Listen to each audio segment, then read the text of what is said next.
Hello and welcome to Critical Tumble, where a bunch of longtime friends and internet nerds transcend geography through the power of Discord to play Dungeons and Dragons and critically fumble a lot. In fact, last session there was an awful lot of a lot.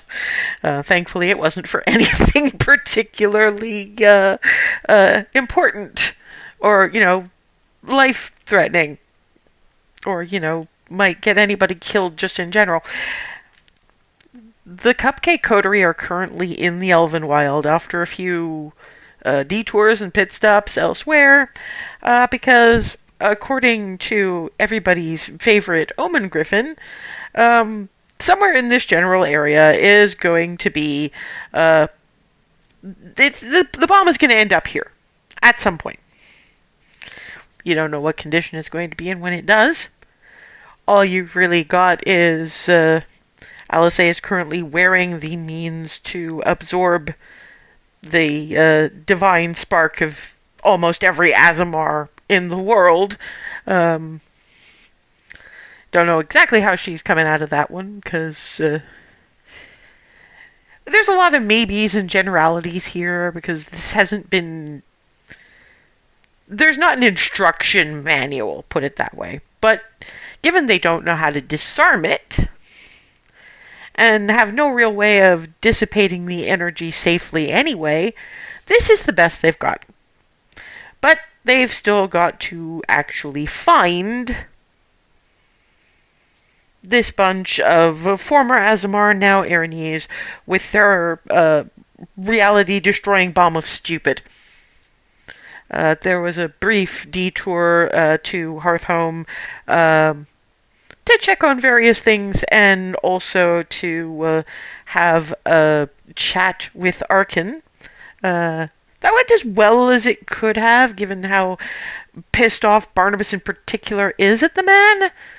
But perhaps watching Arkin the Cruel get verbally bitch-slapped by a 6-year-old half-elf may have eased his pain just slightly. You take what you can get. Mm-hmm. But currently they are back in the Elvenwild,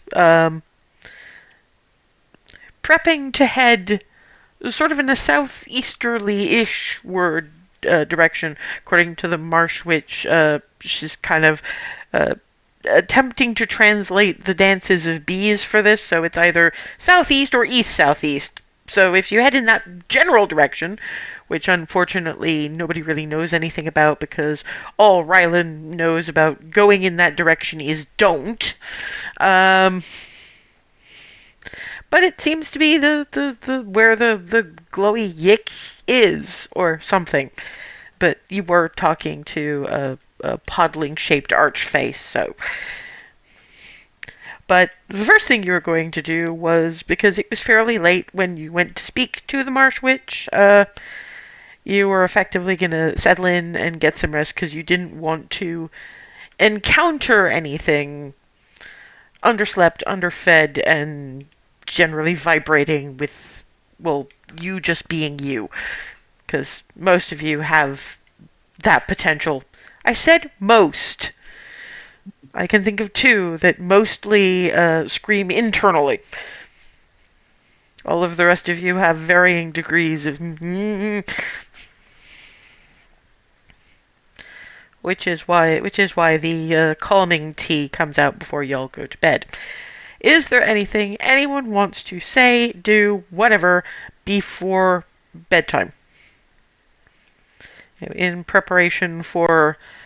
You honestly don't know what's going to happen when you go out there?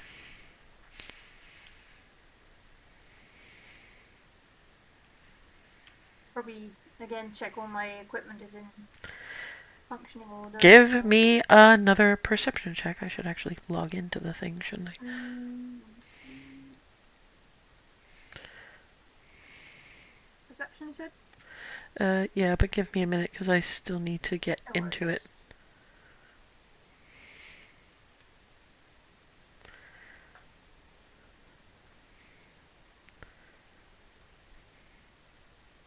Okay, yep, go ahead.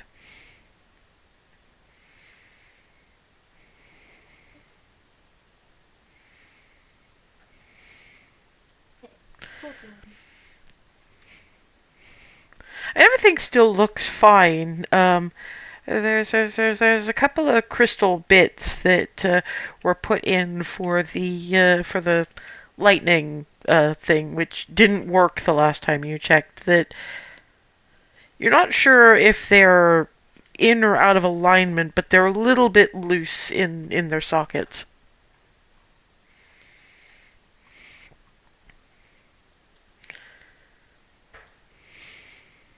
Be best to leave that since I don't want to mess with it since I don't really know how it works. Okay. Okay, you're not gonna talk to anybody else about it.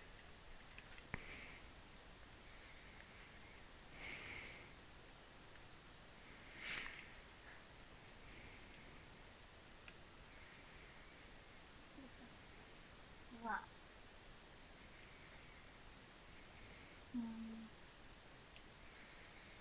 Oh, I guess I could find. What sort of time is it?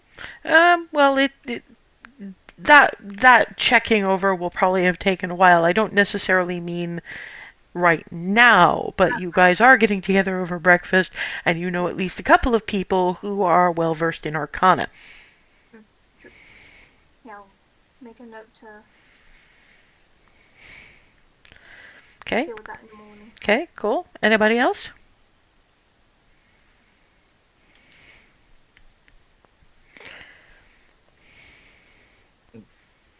Yeah, too vibraty, just crashing out.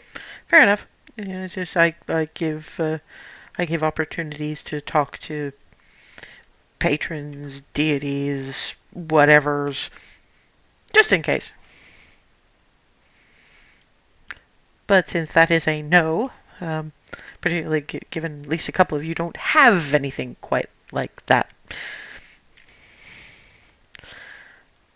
Morning happens, and all things considered, I figure that most of you are, in fact, awoken by the breakfast bing. Because, people generally want to leave you to sleep in. There is obviously the strong coffee, and this the smell is generally breakfast, but there's a spicy pepper undernote to it.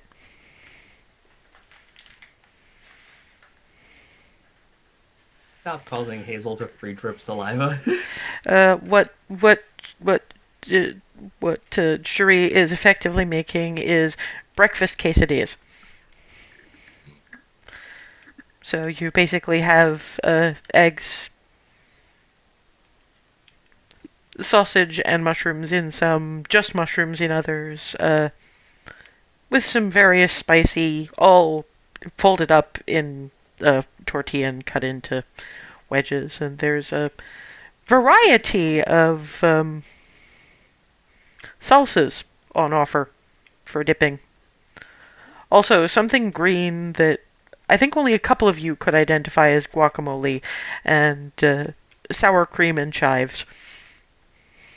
See this entire spread, and I think everyone in my immediate vicinity is going to hear. Well, that's what breakfast is all about, really.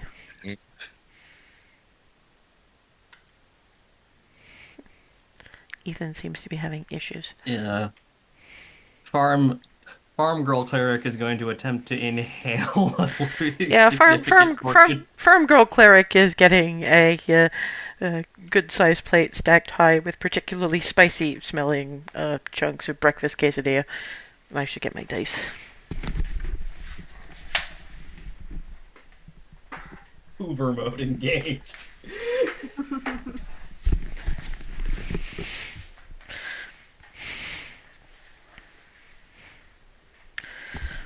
I am taking it everyone slept reasonably well. Yeah. As more large plunk plate of breakfast quesadilla goes in front of Barnabas. Thank you. Yeah, the coffee makes the rounds. Clarity gets first mug of that because Shuri recognizes the noises that Clarity is making. She's got the routine down by now.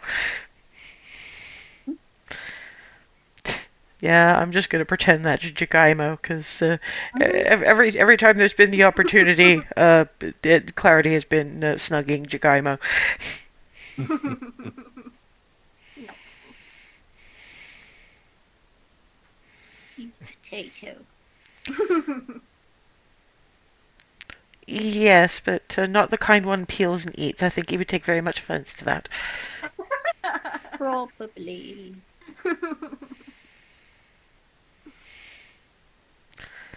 I'm just going to trust that everyone is going to wake up eventually, because we do have something of a wandering into the unknown thing going on. Face first. Speaking of, whilst we aren't yet engaged in that, Shriel Alice, would you, are they familiar with Belladonna? I mean, obviously they know the name, but they met her? I mean, you don't know. First of all, you don't know, but Cherie seems to know just about everybody. Second of all, why are we talking to Alice? She doesn't have Arcana. Clarity. I was seeing sending, but maybe I'm... Oh. I was Well, no, because I mean, you could have them say you could. No, sorry, okay. Let me start again. You could ask them to do ascending to Belladonna, or you could ask the people in this group who have Arcana to take a look, which would probably take less time. Yeah, that's probably yeah, Cherie, I know it's probably well, basically I was looking at my gun last night, and I noticed these crystals, which I think are related to the electricity effects it should have, but didn't quite work last time I tried to use it. They didn't seem quite in place the way they should be. And this was made by Belladonna. Quick Flight Diminutives, rather scary individual, unwholesomely obsessed with poisonous plant life. That's about right.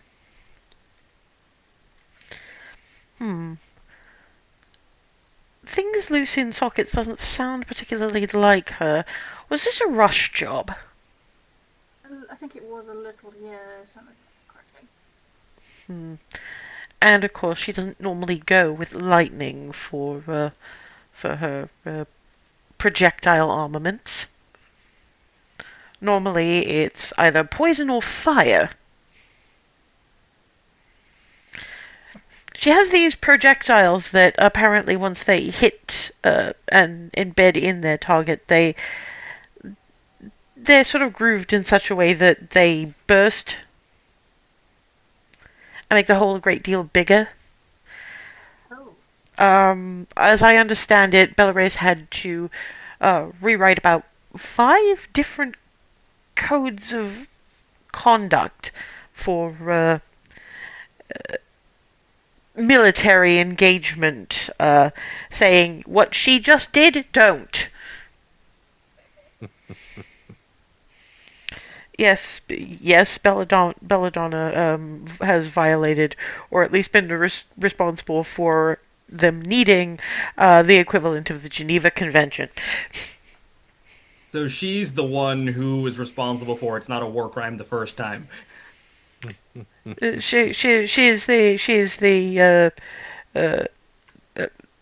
She's what Canada was rumored to be for the Geneva Convention. Yeah, Canada scares me for that reason alone. Thank you. I mean, I'll have a look, but might want Clarity's help on that one, actually. Sure. If for no other, She's sort of perked up with a project. yeah. If for no other reason than she's going to hover anyway, might as well be a useful bit of hovering. That's true. But you're getting the rest of that coffee and your breakfast into your face first. Better than other places.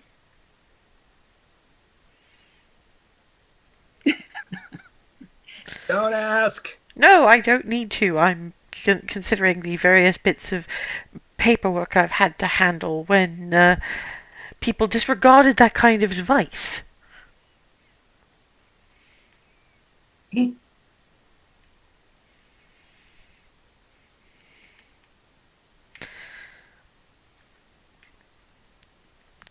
Clerics doing the healing in, to be fair, normally in some of the outer reaches where it's mostly farms and nothing much to do but farm.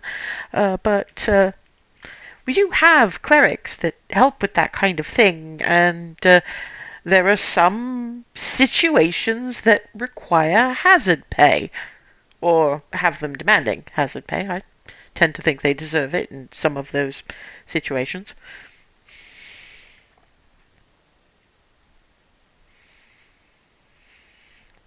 Better than the time a 3-year-old bit the head off a poisonous snake.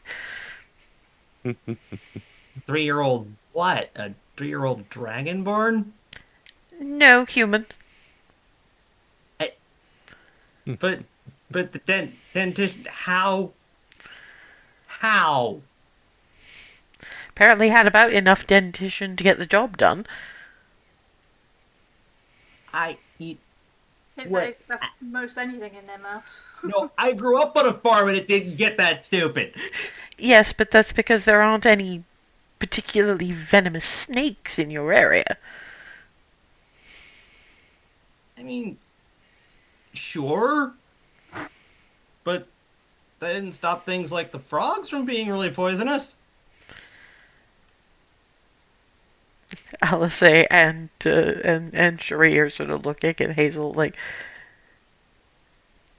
no, Toads, frogs. no, out of character, no. That's not Golden Dale's ecological niche at all. So she's just like, trying to think, like, what the hell? What kind of No, what something what in the woods that would be ridiculous? it's usually plants, and to be fair, that's probably when you realize that the main reason that Twilly and Miranda told you that was so that you would stop catching them and bringing them home. Oh, Mama, pull the thing again. Don't mind me. No, you would Also out of character. Somebody get that kid a band. Yeah, no. To be fair, this actually happened in India a little while ago, except it was a cobra. Oh boy. Holy shit. That This doesn't kid- surprise me. This kid caught it, bit the head off it. It obviously got some poison Severe poison. himself, but survived. Wow. Damn. Snake Yeah, did not. given that Pretty you obviously. would do the same thing if you just ingest it versus getting bit. It's one of those things where if it bites you and you die, it's venomous. If you bite it and you die, it's poisonous. But what happens if it bites you while you're biting it and it dies? You become a werewolf, I think? No, you become a vampire. Werewolf does not require mutual biting. Vampire, Touche. depending on your your mythos, requires mutual biting. Some don't, but then again, some things that fall under the category of vampire are incredibly weird. I did some research when I was writing a thing about a local parliament of vampires, and oh boy, Young she-her weird. yeah. Then there's the Nointota. That's from Vampire the Masquerade, right? No, this is mythological vampires from across the world. Like, no, the Nointota is basically a walking disease vector. Oh, Willy. Which section of the world? Sorry, is that from? Germany. Oh, that explains a lot. Yeah. There's some weird ass shit that comes under the category of vampire. Or, miscellaneous undead. Anyway, so yes, just to fill Ethan in, stories of Hearthhome. Apparently, Hazel was convinced that various frogs and toads around and snakes around Hearthhome were poisonous and/or venomous because Twilly and Miranda wanted her to stop catching them and bringing them to the house. Because I had to explain Very that. glad there weren't any cane toads in the area because they're poisonous, but not like bad enough to actually kill a person. But it's not great. Yeah, no, you don't have the ecosystem for that kind of thing. Mostly for you Just guys. standard operating procedure toads. Yeah, you mostly for your poisonous, you have plants. Mm-hmm. So I'm assuming that that's basically where breakfast conversation goes. Clarity's just going to speak up. We have so much food, and the elves don't have as much to be able to have. I was wondering if maybe we could give them some. This sounds like a great idea to me. I mean, I don't know if they'll know what to do with half of it. But that can probably be explained. I mean, keep in mind, there's some stuff that you don't see in the... I mean, Rylan, I'm assuming most forms of squash, like the pumpkins, things along those lines, you probably have never seen those. Not Well, not until you started exploring Equitas, anyway.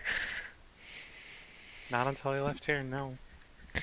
And we're probably, if we want to give them some of the fish, we should probably actually do some work on the cutting of them, because that's a lot of fish. You didn't... I'll show you the fish. Goes into the cold pantry and comes out with a catfish bigger than Hazel. That's a big fish. It's a big fucking fish. Yeah, we've got like 4 of them at the moment. So, you know, I could probably cut up a couple of them while you guys are poking around with magic gun.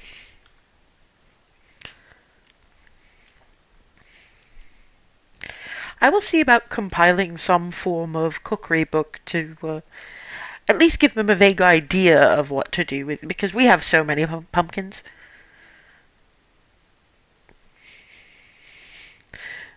Alice says, I'm not going to ask to show all of the pumpkins, because I think that if I tried, even if they're not like people as we understand them, the unseen servants would get absolutely sick of my bullshit.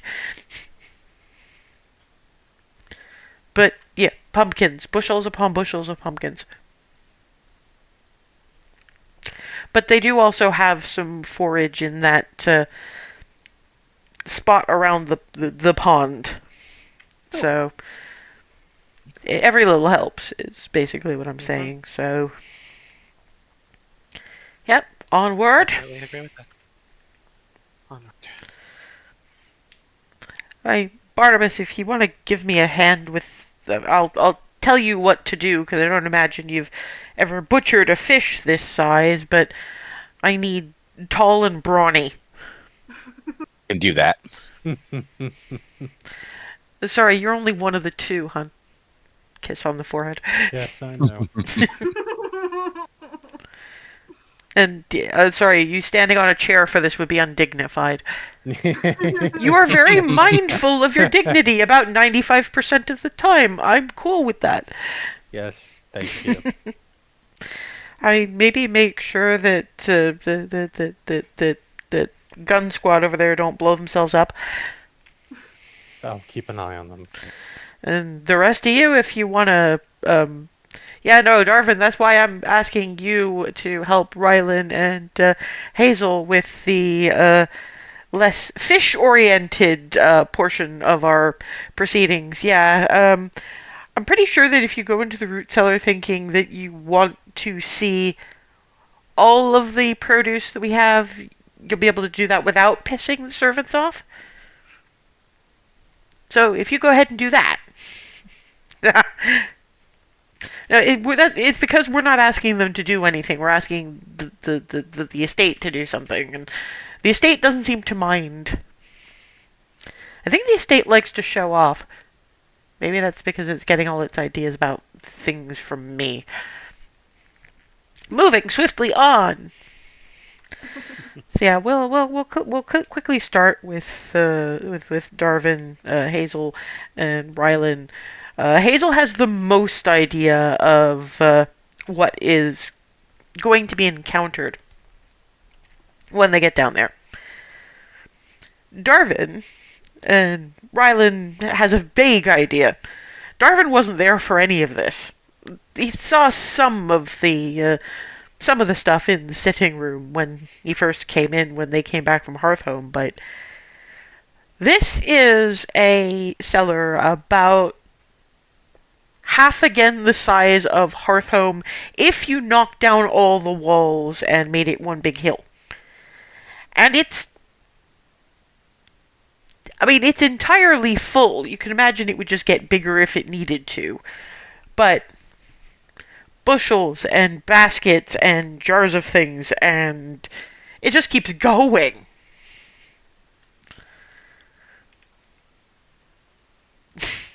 You okay? It's not even so much that you don't even have to. It's just I can't. I'm losing count, kind of thing.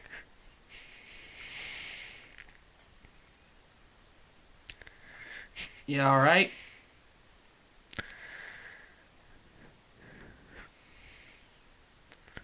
I mean, you saw the fish. The fish was bigger than even I thought, and I know I had seen a little bit of this, but clearly Yeah, not you're the to one the extent who that discovered I the assumed. mushroom mass. Yeah, there's about 3 good size. You know, funnily enough, we were talking about snakes. You know the big baskets that in cartoons the snake charmers have snakes come out of?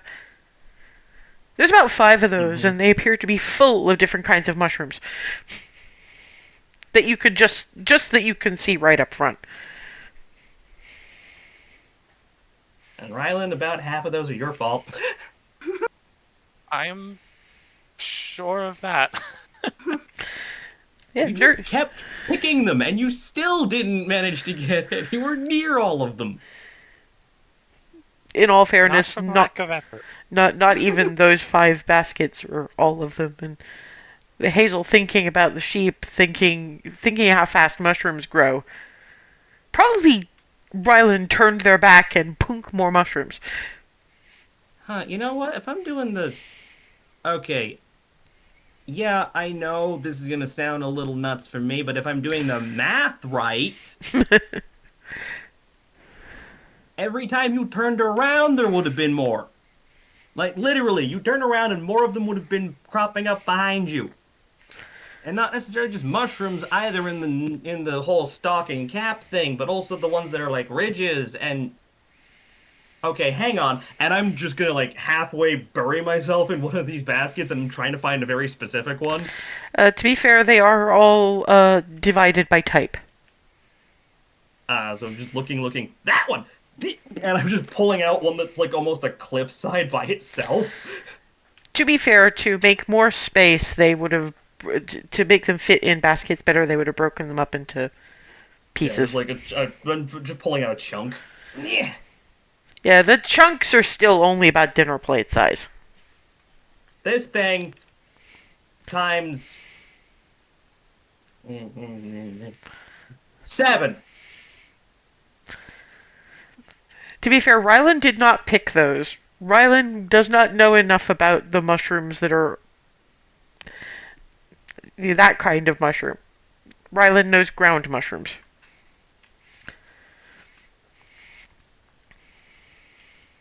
I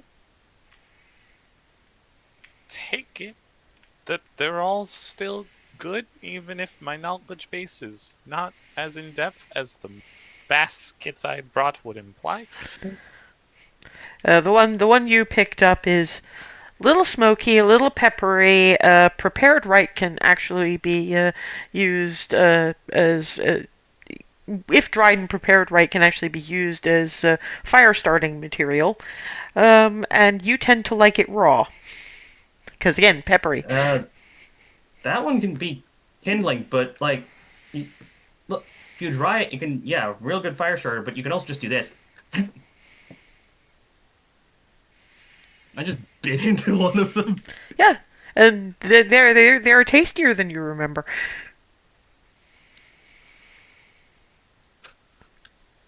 Yeah, I'm keeping this one. I out of character, I knew that I could see that happening.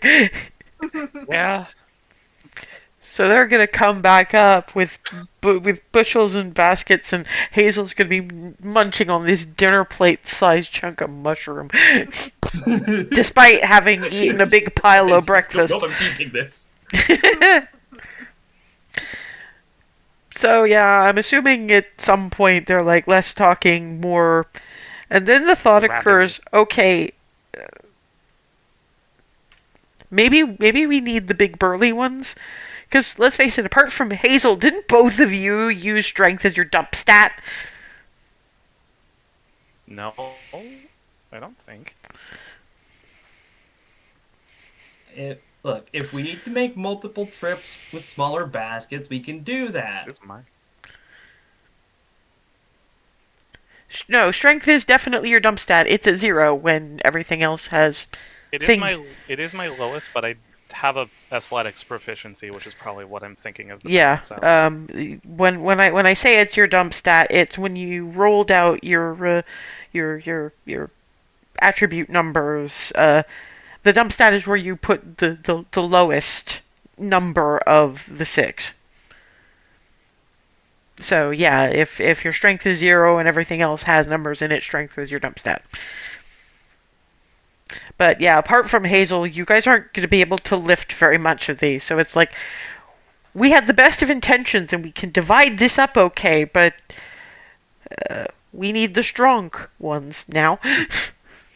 Mm-hmm. Let's just get started at least. And when they're done with the gigafish,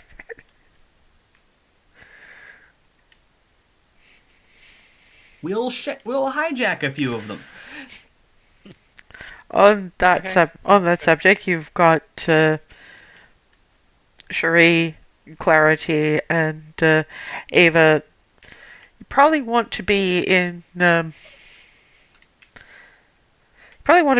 what is usually the game room, but also kind of serves as workshop space, etc. Because you guys don't normally make much, so there's not a dedicated workshop space. When you walk in, there is a decently equipped workbench. Not that you know what half of those tools do, but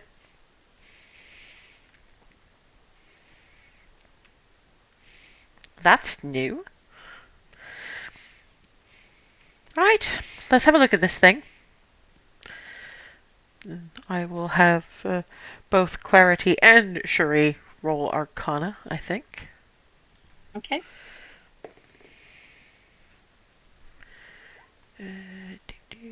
30. Jesus.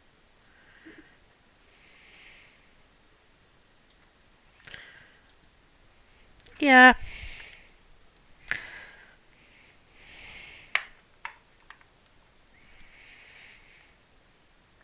Yeah, unfortunately, this was probably on mostly Ava, but more to the two of you than it was to Belladonna. Those were properly seated at one point, but they should have been more strongly secured. But clearly they didn't have quite enough time to be properly set in their sockets because they had to be picked up in something of a hurry. And that's why the lightning is not working.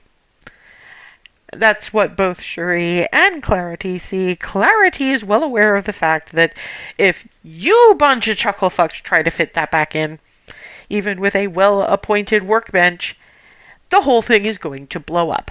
It's safe as it is, but It's kind of like jostling a sniper rifle in the wrong way. It throws off the balance, or in this case, throws off the seating of those crystals that should have been set properly. But you're gonna have to take it back to her, apologize for mistreating your gun, and ask her to fix this. We should not be messing with this ourselves. We should take this back to Belladonna. It's going to blow us to smithereens if we try. I'm assuming it can still be fired, though. Yeah, it's been working fine otherwise. He's gonna be very mad. I doubt angry. She'll just give you the disappointed tut. Somehow that's even worse. Yes, I suppose it would be.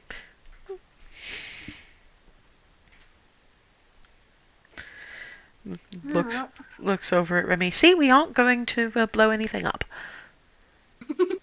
Thank goodness. We're actually the sensible ones. Let's be grateful that this wasn't Hazel, because it really would be. What does this do? Oh lords. And if it wasn't Hazel doing that, it would be Michigan. Hazel, down in the root cellar, Hazel has had to give Michigan another big chunk of the peppery mushroom in order to keep Michigan from completely eating his way through one of the mushroom baskets. This would here, take a chunk of mushroom a little bit bigger than you are and shut up. Delicious! Delicious? And just directly into face. You can keep that one.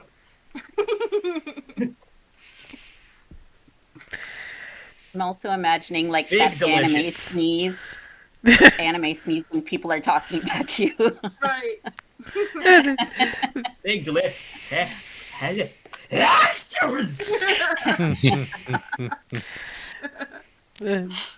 Michigan does end up spending the rest of the next 20 minutes. You know that...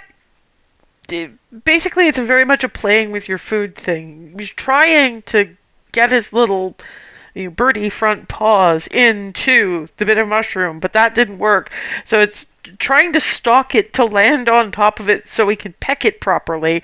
But because there's no walls of basket to pin it against, it just keeps escaping. So every once in a while, either you or Rylan or Darvin winds up nearly tripping over exuberant parkour griffin. He's just real determined to kill it, and it's not working. No, it's not that. It's more. He's trying to get it to stay still, but he keeps hitting it in such a way that it skids in that general direction, or that general direction, or whichever direction he hit it from. I've seen Trinket do this. It's like, I'm gonna kill it. Wait, no, wait, come back. Yeah, and that's occasionally parkour kicks off of big barrels of pumpkins and that kind of thing. So every so often, you guys are trying to sort out what you're going to give to the folks and what you're going to keep back. And there's Michigan doing a kick flip off the barrel of pumpkins you were looking at. So it's like, okay, let's see. Ah! Oni Hawk Pro Griffin. I mean, you've seen some of these when cats get the zoomies and they kind of parkour kick flip off a wall. I have seen Trinket do this. And occasionally the drift where it's like the front paws are more or less in the same position. The back paws are just skip.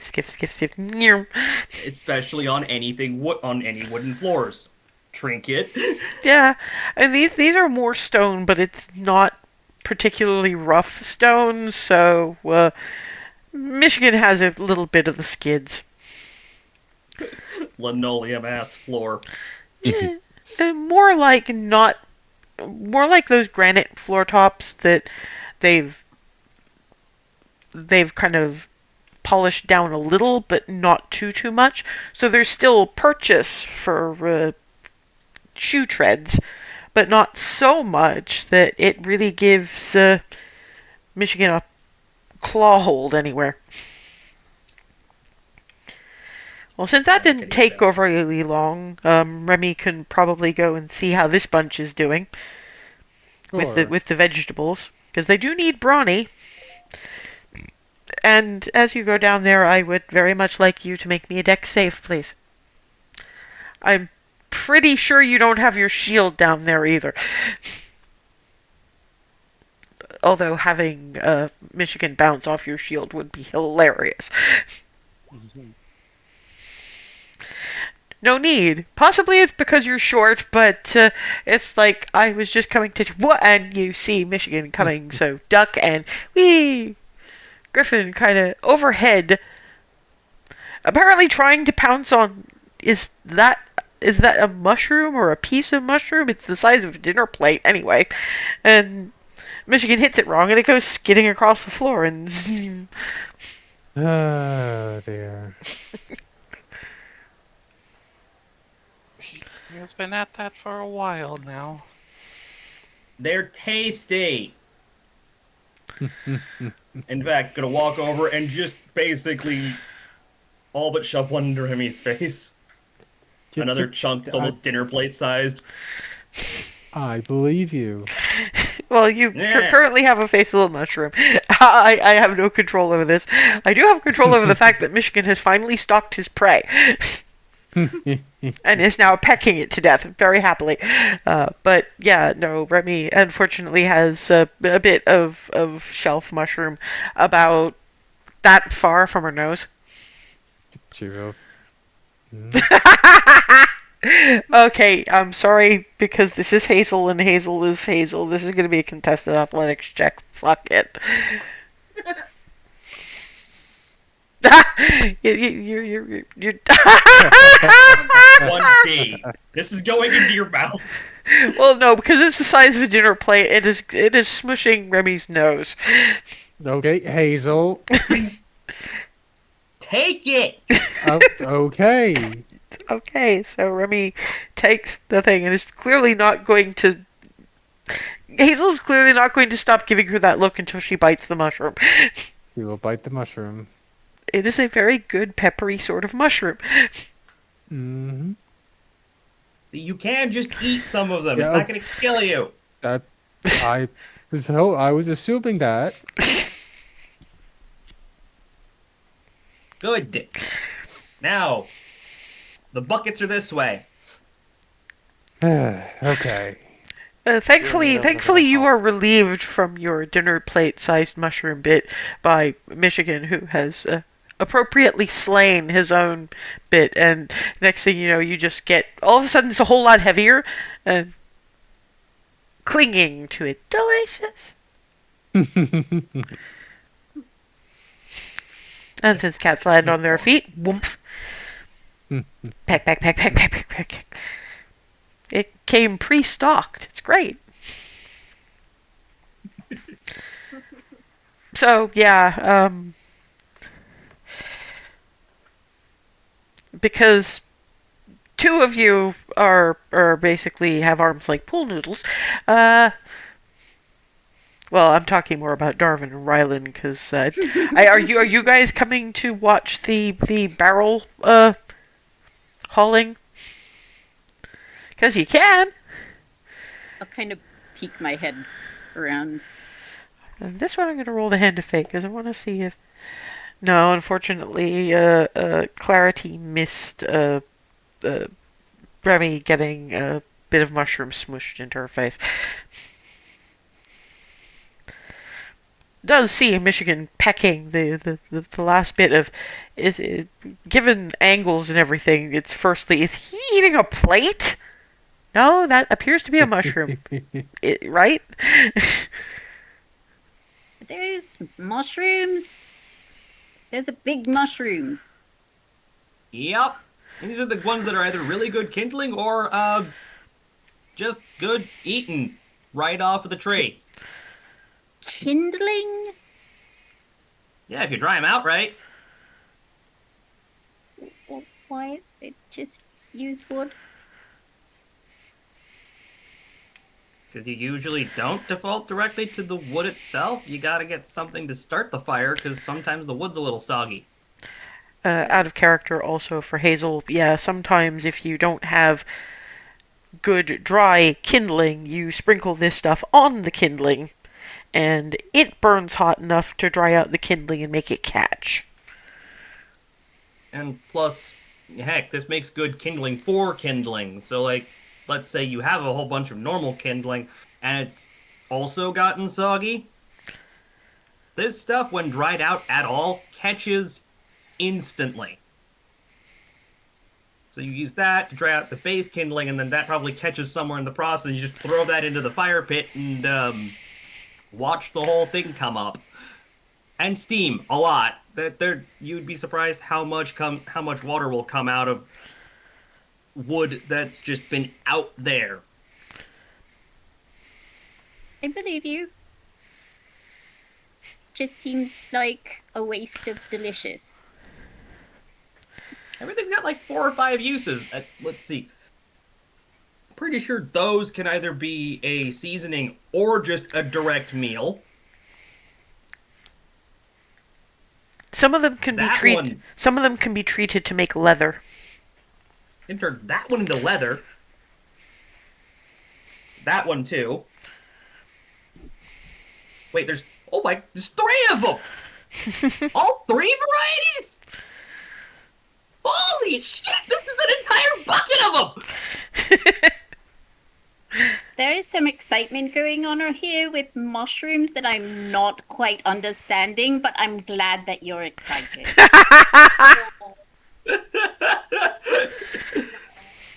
Also, grab yet another of your plate-sized chunk of this And thing. that's when you realize that was.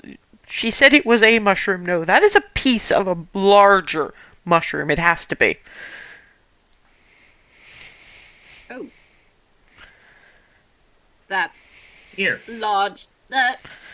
Is it shoved in my face, or? Just kind of held out to you. Yeah, you're not usually as resistant to try it the way Remy is out of sheer You self-preservation. almost get shoved into face. Okay, I eat this now. We just had breakfast. At least take a bite out of it. Ow. Yeah, nice peppery mushroom, and if you need to dispose of the rest, Michigan is sitting at your feet. Oh. Oh yeah, by the way, Michigan seems to have developed a fascination with them, so go nuts. Delicious. Catch! Just throwing chunks up. Oh no. Yeah, also, that was like just a piece of it. The whole thing is like 7 times the size. When Clarity throws the rest of the mushroom, Michigan literally, like dog with frisbee, clump. Peck. Yeah, usually they'd be about half that size, but now we've got them that, now apparently we're going to be getting the ones that are that times 7. I feel bad for Remy because right now, because Hazel has now stopped, she is the only one hauling barrels. Yep, she Oh, right. she Fuck it. accepts this. She accepts her fate. Yeah, it's a little unfortunate that filleting, like, 5.5 foot long catfish takes a while, even with help.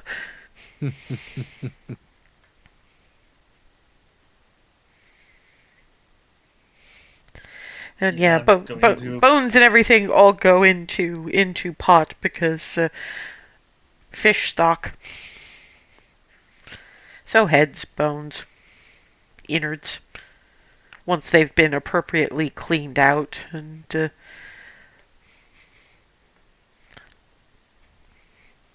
yeah, by the time everybody is done with that, there is a goodly amount of edible for the folks in the settlement. And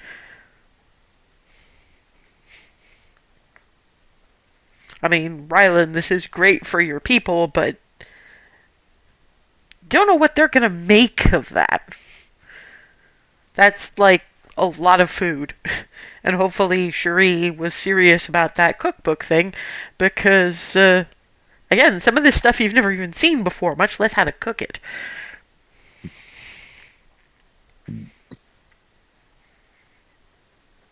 Come on.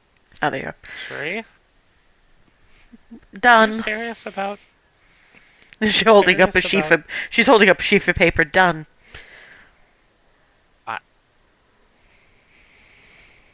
It's like you're psychic sometimes. I'm a secretary. It's part of the job description. Fair enough. Oh, this is gonna be greatly appreciated. Who are we going to speak to? I mean, they're going to need to divvy this up amongst themselves, so... your elder, or get your cousins to handle it? I don't know where your cousins are in the, You're a small enough settlement that I don't imagine you have much of a hierarchy. Beyond the elder, not really, no. So we should probably address him. That was my thought.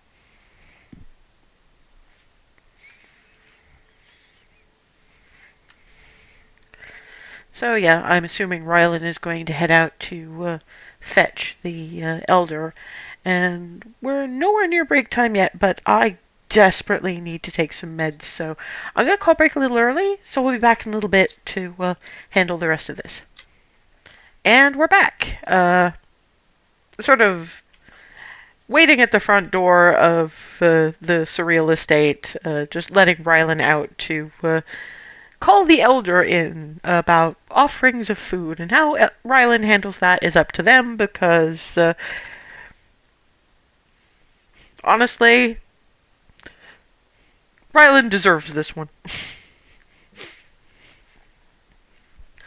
So yeah, the elder's tent is...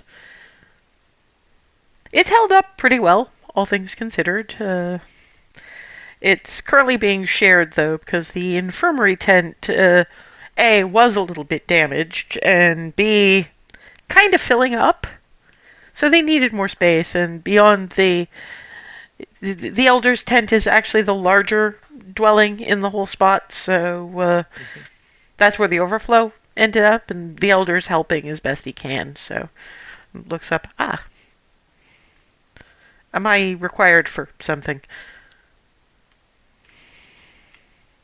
In short, yes. My friends and I recently came into a stockpile of additional food supply that I wanted to basically ask where we could leave some of it, or possibly... I think that would depend on exactly how much. Out of character, you also haven't told them yet about the forage spot that the Marsh Witch has set up for them. It would depend on how much. It is a decent bit of a lot. Some of it is our own that we've procured from some friends of our families. Some we have actually acquired in the form of some extra foraging spots that are being kept safe by the Marsh Witch. You truly have befriended the Marsh Witch. As I will let our foragers know. As to the rest, I suppose I should see for myself, because a good bit of a lot is not a measurement. We brought in a lot of Just of show things. me. Tell the foragers the password is dandelion. Out of character, no. The password is daffodil. Fuck! I wrote the wrong flower. Damn it! They're both flowers. They both start with D. But you so wanted confident something. in that But you wanted something that didn't grow in the forest, and dandelions Yes. do. I I'll had that pretend. mental I'll math pretend they. backwards in my head. I'll pretend they said daffodil. Tell me. And he murmurs to one of the people who's... It's the more minor injuries in here, and probably the ones that got a little bit singed, shot, whatever, will probably be good for foraging. So the elder sort of gives you heard that, yes. There's some concerned expressions on the faces of these foragers to be when they realize that means they're going to be in proximity of the marsh witch. But I promise you, the stories we have heard about the marsh witch do not hold up in practice.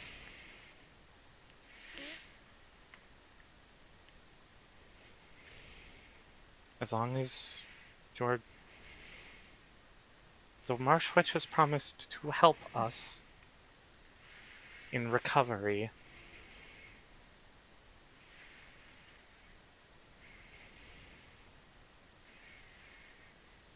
I know that sounds kind of crazy. out of character, yes, but there's also please be respectful or you will be otters.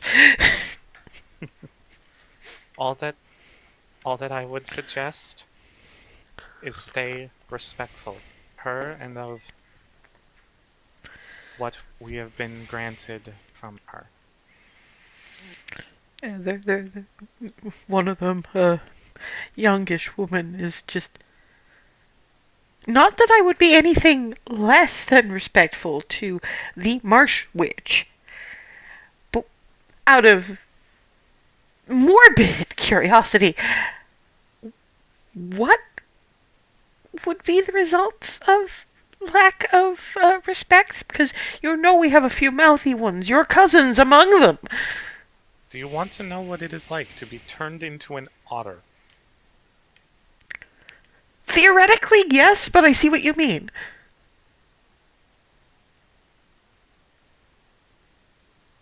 I want to know what it is like without actually having it happen to me permanently. Put it that way. Understand. Academic curiosity, I think, is the term. Yeah, the others are kind of looking at her like, this is just you all over. Apparently there are people a lot like Clarity out there too. There's not just, oh no, there's more than one of Hazel.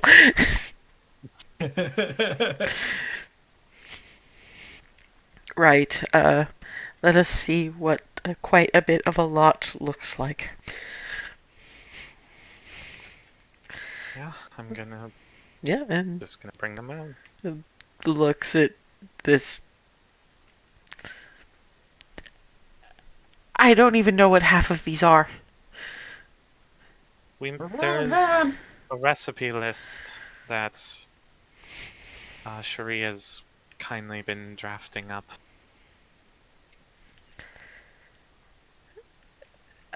Thank you. That I'm not as doubtful as I sound. I'm simply bewildered. Mostly we don't get mixed species group dropping by with food enough to feed an army.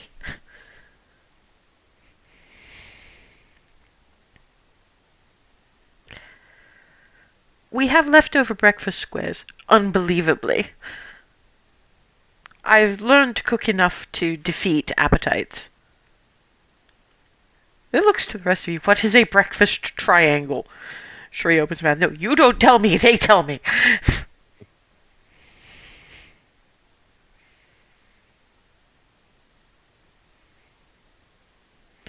Honestly, that was a gesture at any of the rest of you.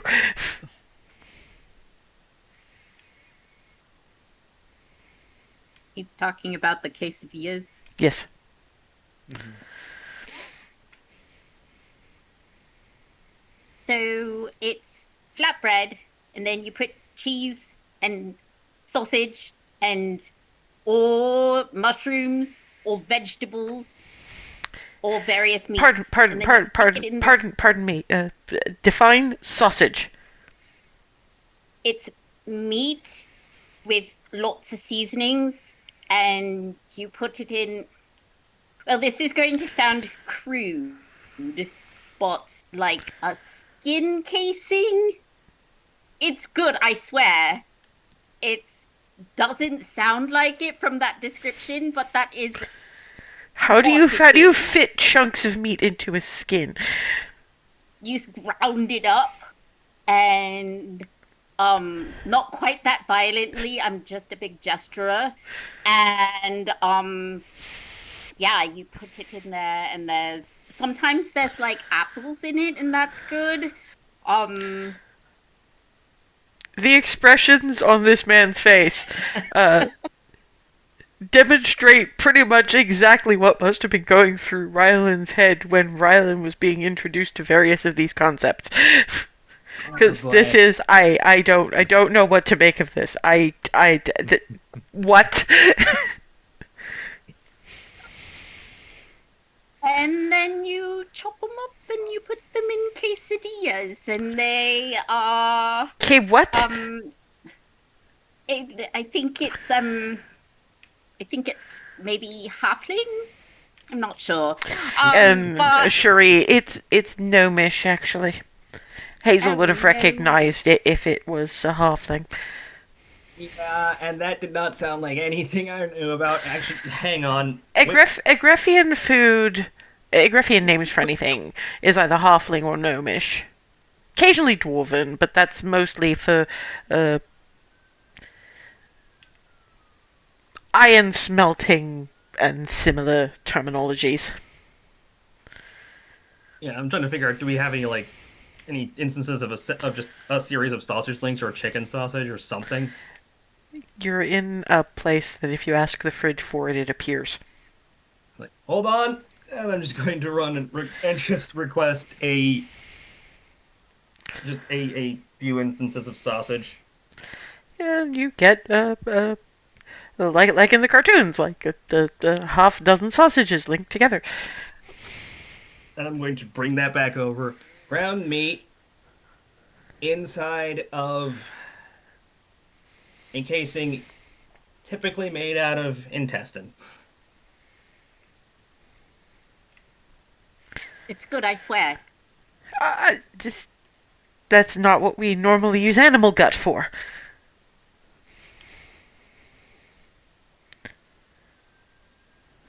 Yeah, that makes sense. And that is not a texture one expects from meat, unless you're feeding it to infants. Are we feeding is this infant food? Mm-mm. This is a breakfast food. I'll say is sausages are more than just a breakfast food. I mean, yeah, but the ones we've been having are. I'll say is, to be fair, most of the ones we have left over are just mushroom and cheese anyway. An egg. See, those are all words I understand. I'm going to bring out the milder of the dipping sauces. Excuse me.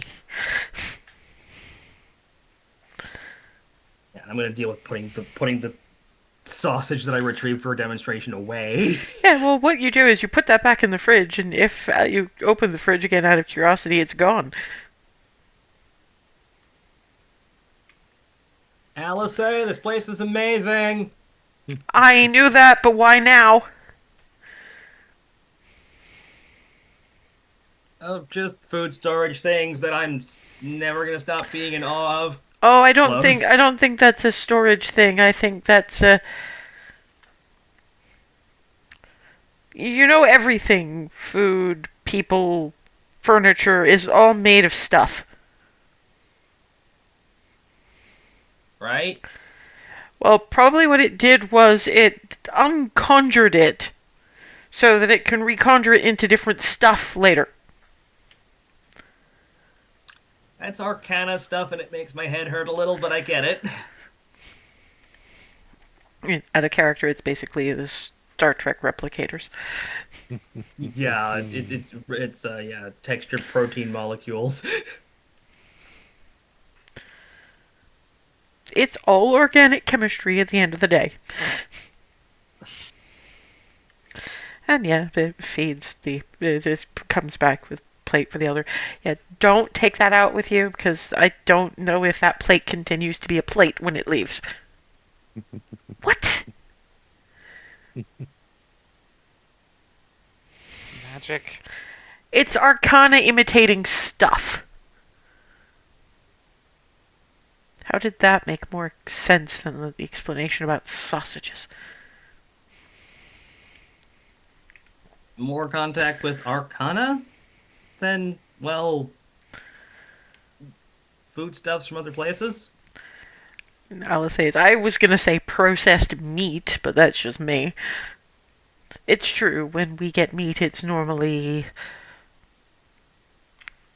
larger pieces. And even then, it's not a regular occurrence. Plants are easier. Speaking of, I should get some people to bring this out. Thank you. I am more grateful than I sound. I'm just also incredibly confused. And all of these don't stop being things. No, they all came from Goldendale, actually, so they don't come from the place. Neither do the bushels and the baskets and everything. So you're good.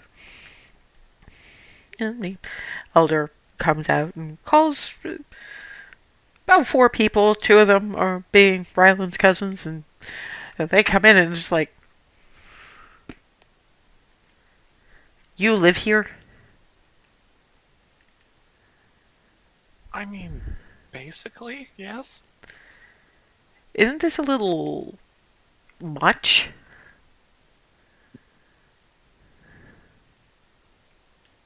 It feels like a little much at first, but it has grown on me, as has a lot of other things. And by things, you mean people. People are counted in the things, yes. Flitty from the top of Ryland's head. Am I things? Yes, you count in the things. Scratch. Yay! I'll get back in the scarf when we're on our way to adventure. But for now, I'm going to enjoy the view from here.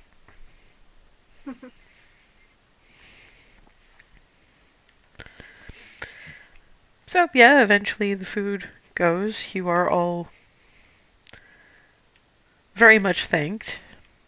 And, so apart from the new foraging grounds, is there anything else you need to tell us? I'm actually very afraid to ask that, but it seems to be a thing that I should probably ask. Yeah. So, we have learned that what we are here to defuse and dismantle in some capacity is in that same direction-ish as where the Marsh Witches territory was, sort of southeast, east-southeast. Ah, Do you happen to know anything about what's beyond there? Because I know it's been largely unexplored, at least from my knowledge anyway. it's not that it's unexplored exactly, it's just it was explored a long while ago, and, apart from, at least one, as I understand it, very intrepid band from somewhere across the country, or continent, more to the point, it's a place that we really generally want to avoid. It's a strange place even at its best, and interfering with its predominant feature is ill-advised. Did the Marsh Witch happen to mention anything about a fountain or a font? Yes, she did. How many of you are familiar with the concept of parts of the continent having a heart? Very. Well, then, That's a long story. I imagine you can guess either what the font is or what is within it. We never got close enough to check. Oh boy. Ah, I believe it is likely within the pond either from which the font goes or to which the font goes. We're not entirely sure what direction that's going in. It may change depending. I honestly don't know. As I say, my father told me about some very strange individuals from a long way away in very bizarre headgear. They refused to listen to any warnings and they were never seen again.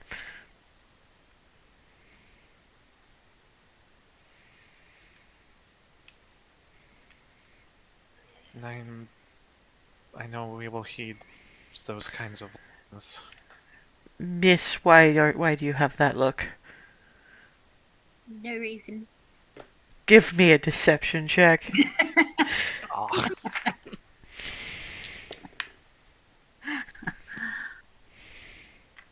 Where is it? 7. Miss.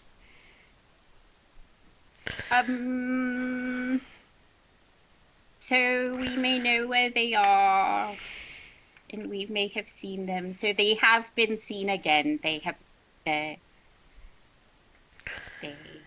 are now otters. That was nearly 200 years ago. They're very old otters. Was this the marsh witch?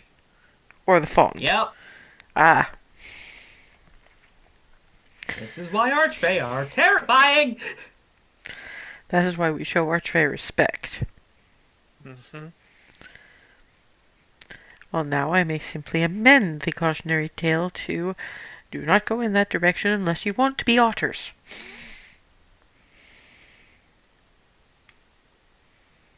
Do they still have the strange headwear? Yes, humorously enough. Well, it's humorously, and it's an archfey, so that was a safe guess. But yes, the several miles around the font itself tend towards the unusual in any case. I would recommend not drinking from the streams. They are too close to the font, and apparently there can be repercussions.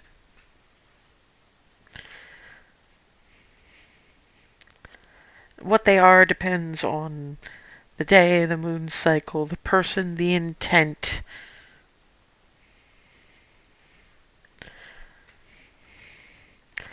But obviously, because the flora and fauna of the area don't have any other water, they have learned to survive it.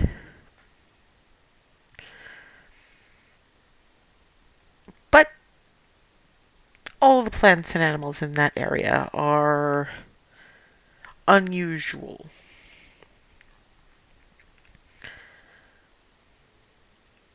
Some are sentient where you would not expect sentience. Watch when you cross a stream, because sometimes if you step across one stream, you won't come out onto the other bank of that same stream necessarily. Or at least not necessarily at the same time as you. Things are strange there.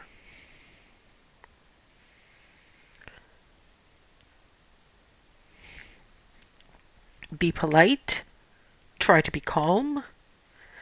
And don't attack anything that doesn't attack you first. No matter what it looks like.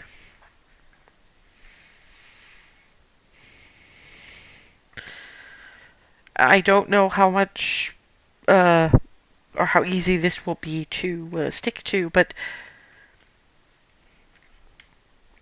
try to step on as little grass or plant matter as possible.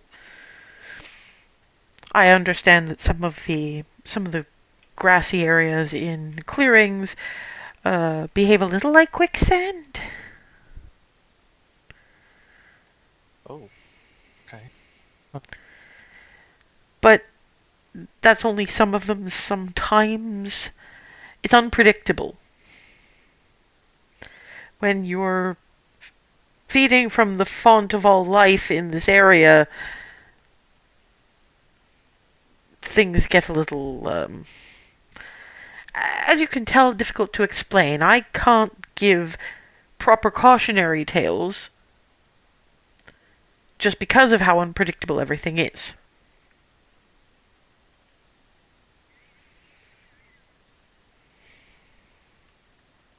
All that you have told us is still very appreciated.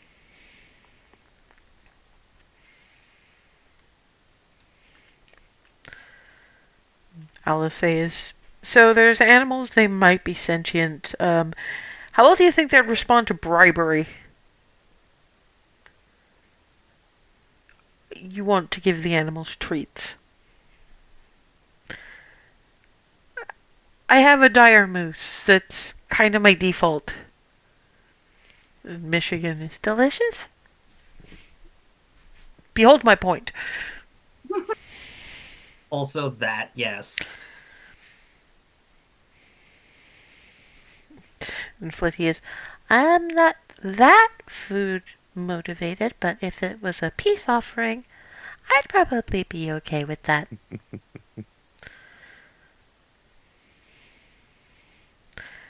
I guess? Look, we made friends with a whole bunch of kobolds with a sandwich. And a Right, pot those. and a potluck. What? You made friends with a marshwood with chocolate cake and The elder is everybody who tries to ingratiate themselves with a marsh witch gives something sweet. That's not quite the same as kobolds. Kobolds in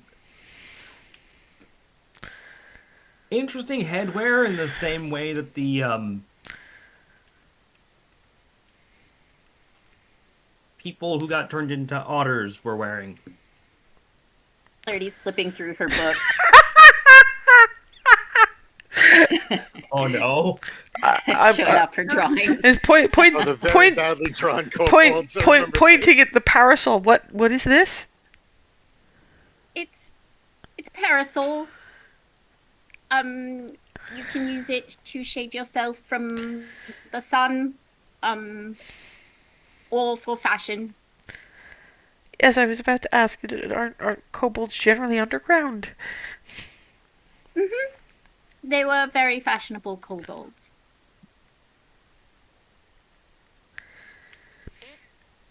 The elder, This one had a top hat. the elder steps up to Rylan. I know that you have avoided every story round you have ever been present for. You will not escape the next one. And as weird as this may sound to hear coming from me, I didn't plan on missing the next one when the time came. I told you it was going to sound weird coming from Yeah, me. the looks at all of you. Are you sure this is the same Rylan that we sent out after you? People change. Travel broadens the mind. Or turns you into an ape ball.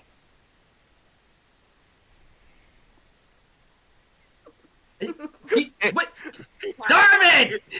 No! I pat Rylan's shoulder. Love you, Rylan. Shree is your Rylan has joined a group of adventurers. They are going to have in-jokes. No, they will probably not explain them all to you. Some of them are not fit for mixed company. The 8-ball one is near inexplicable without 3 separate layers of context. And it's... Turns around to Hazel. Miss. We have an extended lifespan.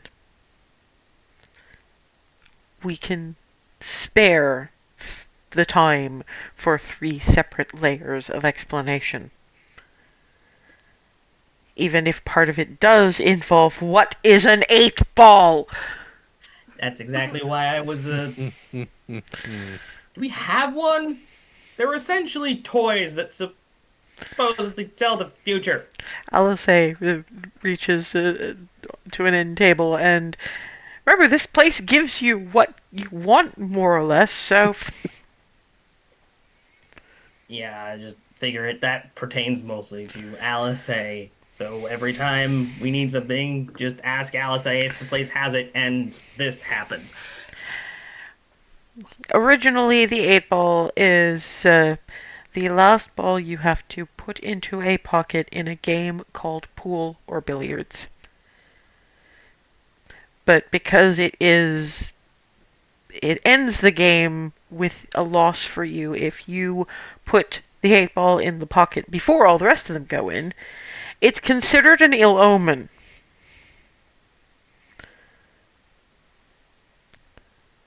Behind the 8-ball is an equitas saying for you're done, it's over, you're doomed.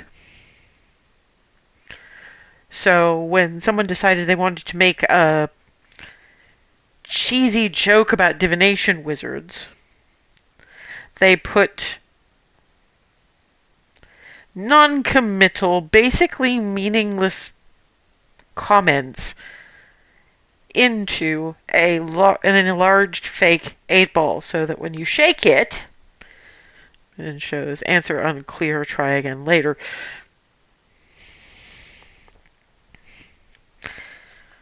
And as I understand it, the main reason that we're calling Rylan the 8-ball man, even though that's not entirely accurate, is because at one point they decided that the best way to deal with a bit of conversation was to be as non-committal as possible. Bit of conversation? I think it was a bit of interrogation on account of we all were arrested at the time. Yeah, I was being polite because looking at this elder man's face right now, I think the concept of Rylan getting arrested was the completely mind-blowing one. Because I get the impression that Rylan was just, I am going to stay out of everybody's way for the most part. Yep. What did you do? Tried to free unjustly imprisoned individuals? Tried to do a justice. And got shoved in a completely different prison, jail cell. Thankfully, the person in charge was actually one of the more sensible ones and realized that things were being miscarried pretty severely, and in part thanks to Shuri, we were eventually removed from there. You really did become an adventurer. Missions. And I wasn't kidding when I said I wasn't gonna miss the next story circle. It's not so much the missing of them. You always stood in the back of them. It's just we didn't expect you to be keen to participate. You never participate. Well... And Flitty is just... The elfie person's really good at participation.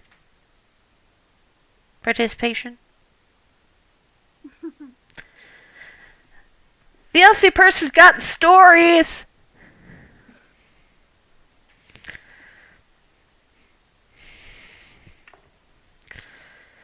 The elfy person's good friends with the only non-dragonborn paladin in Bahamut, even if the paladin is only about 6.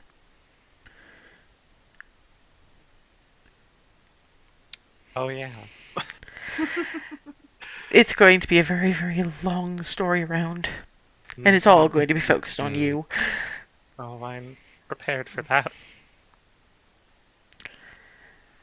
I need to go before this makes my brain melt out my ears. Try not to die. We need to hear about this. And Believe me, they won't let me. I'll say is I might if they really meant it, but given that they don't really mean it, yeah, they'll be nudging. I'm pretty good at nudging. Or, just picking up and depositing. I can do that too. She really can,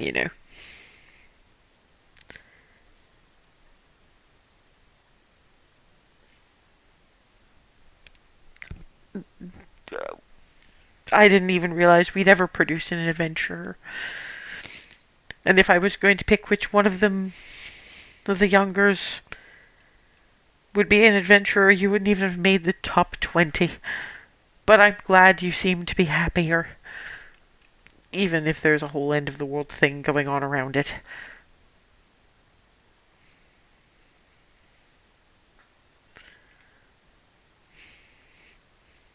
Opens the door to the surreal estate in time to catch somebody rather going, "What are these things and why are they this orange?"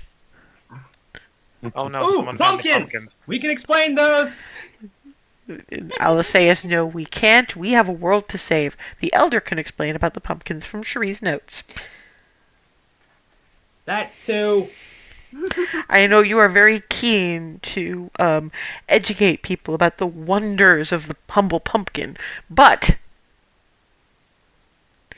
they're not going to be able to appreciate the wonder that is pumpkins if the heart of the Elvenwild blows up. Yeah, we definitely need to go sort that out so people can properly appreciate the gourds. Alice just kind of slings Hazel over her shoulder and so carries her in the direction you need to have armor on. Plunk. So I'm going to assume everybody gets more or less ready to head out. Anybody want to do anything last minute before we go?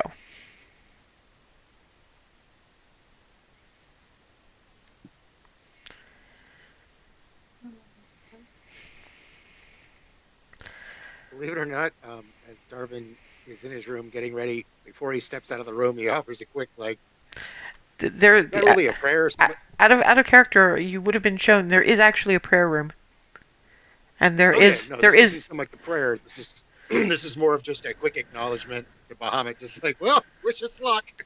Yeah, you still probably want to do that with the actual Bahamut shrine that is in your little room.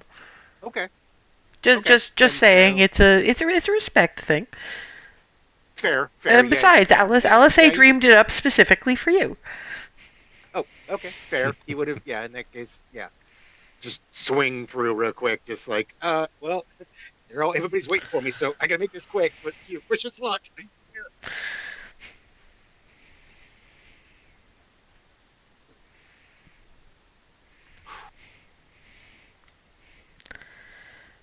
Yeah, Cherie actually meets you guys outside the surreal estate, going, while you all were getting your armor in order and everything, I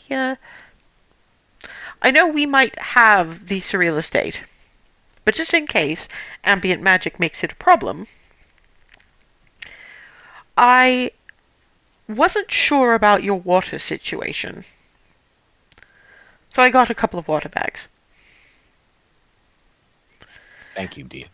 I mean, Hazel hasn't had to use her water jug in a while, and I think everybody else has forgotten about it.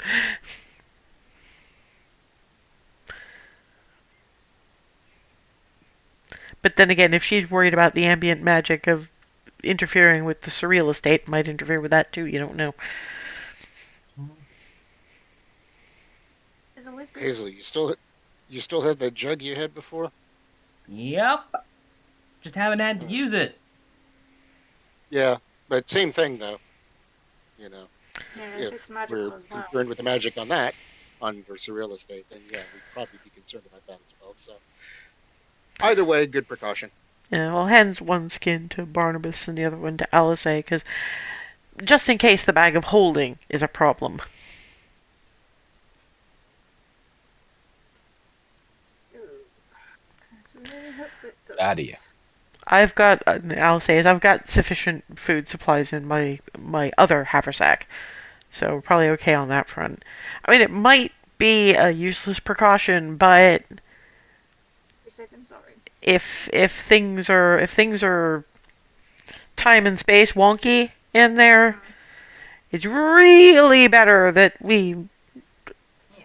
all have a thing and actually passes around. There's sort of these interesting little. It's kind of like a denser, really, really dense kind of a cake that you guys have not seen. And sort of hands a couple of wrapped ones of these to all of you. One'll. You're muted, Ethan. All right, kind of a squishier version of Linda spread.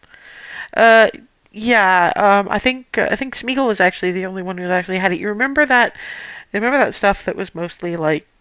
It was called saurine. It was kind of a squidgy date bread kind of thing. You really liked it. So, yeah, it's kind of like that. So, it's effectively what you would imagine udge cake to be like. Outside kind of doughy, but the inside is very sticky and dense. I'll say it's the kind of travel cake we carry around for mid-distance hunting expeditions up north.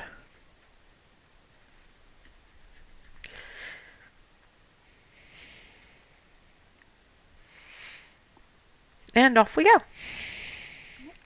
Onward. Yeah, and obviously you wind up going past the marsh witch, and the berry bushes are shut for the moment, but you are hearing certain amounts of holy from behind them. Holy shit! Most of this we haven't seen growing. Sorry, Miss Marsh Witch, Lady Marsh Witch. Can we just stick with Marsh Witch? You don't mean to be offensive. We promise. And the one who said that she theoretically wouldn't mind knowing what it was like to be an otter. Guys, they said respectful, not fawning. Fawning is for does.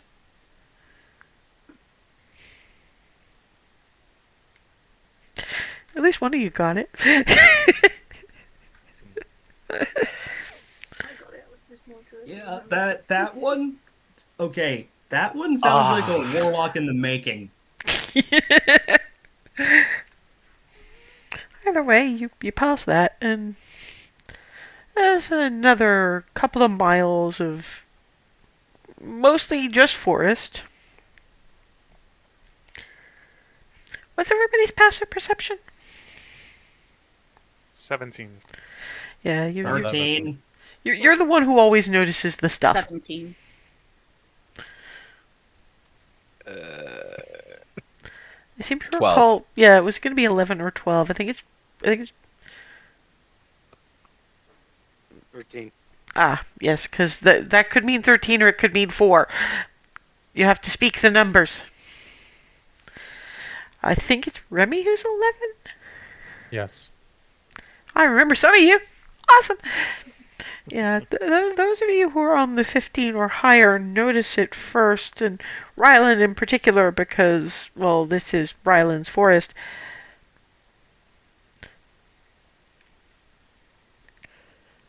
not only is the patches of greenery around the various tree trunks more lush, more just growing more impressively. That's not a trick of the light. They sparkle. Some sparkle, some just plain straight up glow.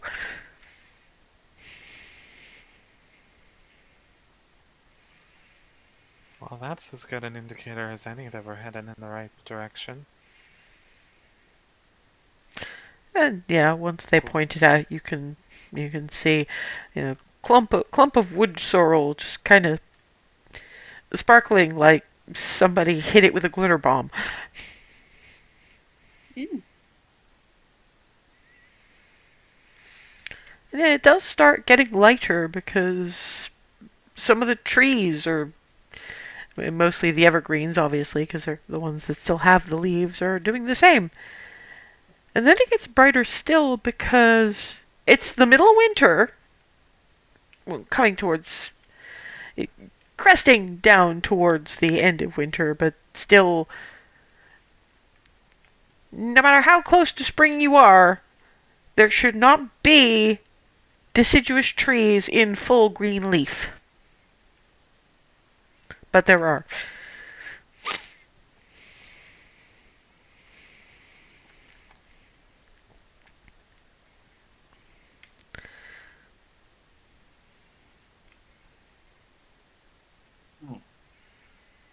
Oh, Okay. There's also certain amounts of. First, it's chitter, chitter, chitter, chitter, chitter. Hazel and Rylan in particular will notice a squirrel noise. And then you hear hello, hello, hello, and then in harmony, hello. And there's 3 remarkably large squirrels, they're about Michigan size, perched on a very large branch. Uh-oh. Hi. Hi.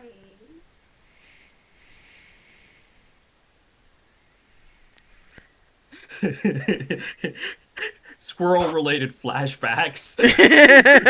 oh no. Yeah, so it's Hazel who might actually be wondering: are these singing squirrels trying to evaluate if you are food?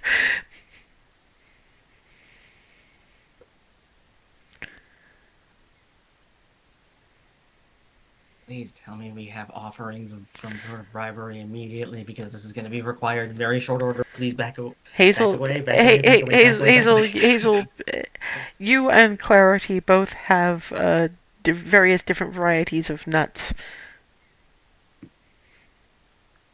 You know that probably. Okay, are you grabbing the sweet ones or the chili hot ones? Sweet ones immediately. Give the squirrels sugar, and they will, and they'll will hopefully get too distracted by that.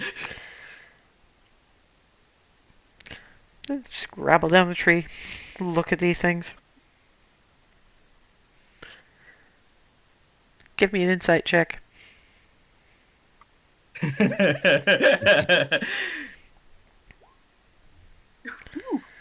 That's the second nat 20 in a row. What is happening? You've got the luck tonight. No, they wanted the spicy ones. Give them that and the spicy bacon, and they'll leave you alone. Or at least some of the spicy bacon. Spicy, yeah, just pulling the spicy stuff. Well, I'll just have to find a way to get myself more in my own time. Particularly when the spicy candy bacon come out. Squirrels shouldn't grin. Going back to Dark Crystal references, did any of y'all remember Fizzcake? Oh, good Christ, that thing! That is too many teeth! Fluffball opens. Ah! Teeth. Made of teeth. I have images for this. That thing is terrifying. Well, it's cute until it opens its face. And I don't just mean open its mouth, I mean open its face! Yeah, it's not so much that its mouth opens, the entire top half pops open. And that is pretty much what these squirrels do. It's kind of like... Dusky squirrel form. Kind of, but it's... I mean, yeah, and they are about the size of Michigan. With apparently hinged jaws and far too many teeth that you're not sure are made of actual bone or enamel or whatever. Those look like metal of some description. Good God, this is like the... Sorry. Out of character. This is like the crystal squirrels and the mice all over again, but worse. Well, these are still fuzzy, and they're still very adorable, although you might kind of forget that when they effectively eviscerate the spicy candied bacon. It's basically like you threw the whole thing into a really fuzzy wood chipper. Or into a swarm of piranha that had been starved for literally months. Well, no, it's more the former because fragments. Oh, Christ! The fragments are picked up by... You're kind of hoping these aren't the bees that the marsh witch mentioned, because, seriously, they buzz. Grab these things out of midair, and they still look like fluffy-ass bumblebees. But the front half of them unhinges. Tiny, tiny teeth, and... So they get... They have teeth!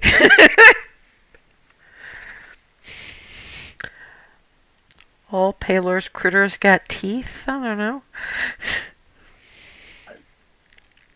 I would argue that certain types of wasps are worse. Because they don't have them! What if those worst wasps are here with those stingers as well as teeth? I'd argue that that would actually make them more tolerable somehow. You have a really weird tolerance threshold, Hazel. No, because... I figure the problem with that is they get you at both ends. Incidentally, Clarity, you're being climbed by Michigan-sized chipmunk squirrels. Hi. One on each shoulder, one on your head. They're heavy, so if you're waving like that, they're digging claws. Your armor is just about keeping them out, but you're gonna have not just dents in the leather, but holes in the leather. Those claws aren't regular claw either. Babe. I'm assuming she stopped moving by this point. Touch them here, girl.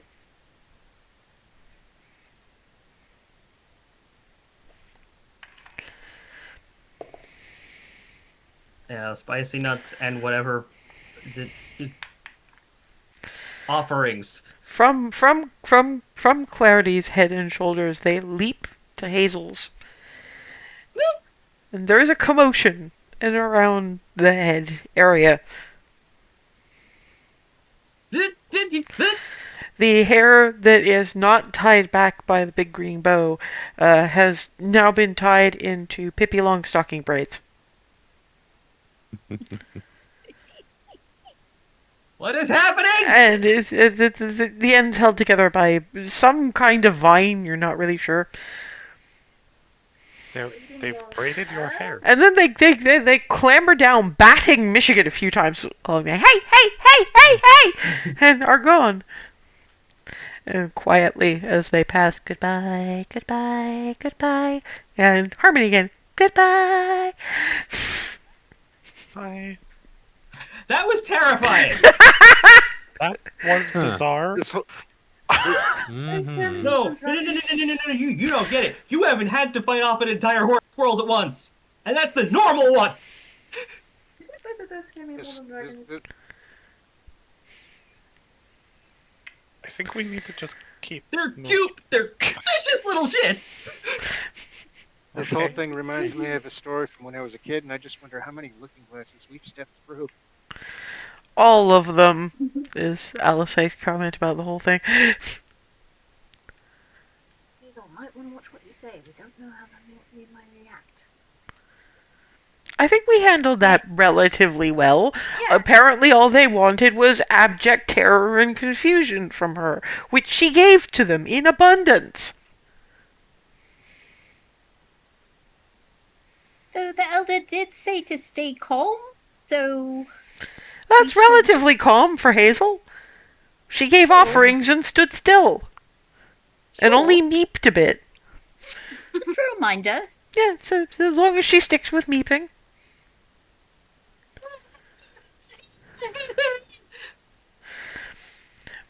Oh, by the way, I have an extra stash of the spicy nuts and the spicy bacon. Thank you. It'll tide you over until Shuri can find you a replacement.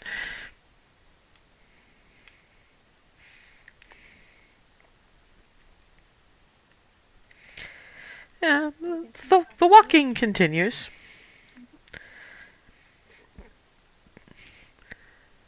Next thing is you hear a certain amount of crunch, crunch, crunch, crunch, crunch, crunch. Very rhythmic. What crosses your path doesn't seem to be paying any attention to you, mind you, but crossing your path. You know those really fuzzy caterpillars? Oh no. Except this one is about the size of a Greyhound bus. So like the kind of like the purple worm, but fuzzy caterpillar. Not that long. It's bus sized and bus habitus, but it's a kind of adorable fuzzy caterpillar. And it's scrunching past, apparently eating all of the greenery it's rolling over as it goes by. Yeah, Barnabas, I don't know if you missed the squirrels, but they tied Hazel's hair into Pippi Longstocking braids. Babe, darling. Why does this look like the kind of vacation spot your patron would immediately latch onto with a squeal? I don't know, but it's lovely. There is a splash from as the caterpillar is. You see at the tail end, you hear a splash, and then it doesn't so much caterpillar scrunch as like it's getting pulled down by something. If you look in that direction, there's a stream that's about a foot wide. What the? Okay, we don't go near that because that entire caterpillar disappeared in there.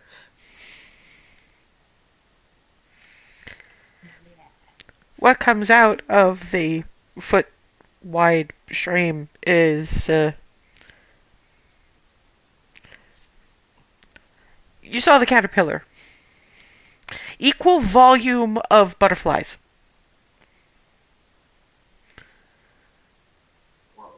Monarch butterflies for the most part. So yeah, the stream just kind of boom into butterflies. What?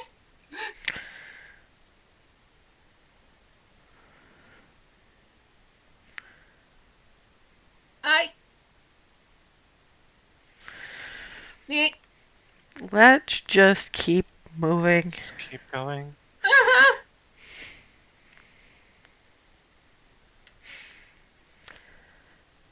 You come to a spot where one of the streams, a fair bit wider this time, now it's about 10 feet across, kind of winds its way into your immediate vicinity, and it's a little bit... The reason you didn't notice it until recently is because it's dammed. A beaver dam. And as you're walking in that direction, what you have is I mean, it's woven out of leaves of various colors, but it's clearly a picnic blanket.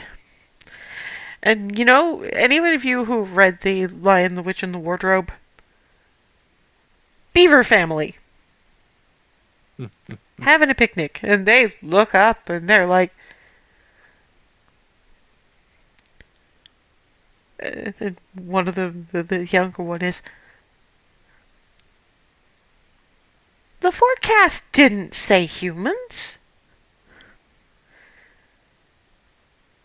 The forecast said elves and dragonborn. But not humans, and not... I'm sorry, sir, miss, and miss. What are you? Azamar. Variant. What? Minotaur.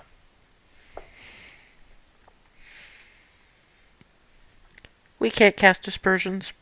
We are aminals that walk and eat and talk to. And you, miss? Tiefling.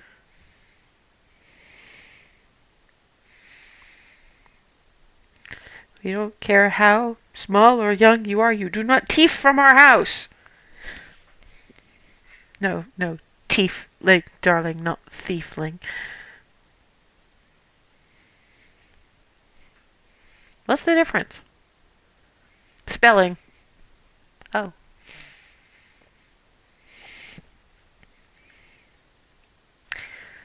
Why are you here?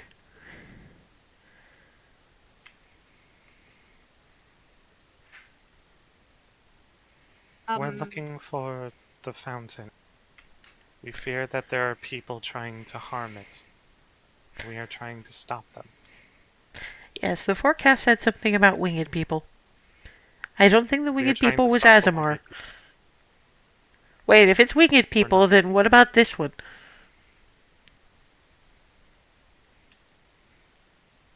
She is good winged people. We are trying to stop evil winged people. How do we know Different kind she's of good? winged people. How do we know she's good winged person? You could all be bad people trying to trick us.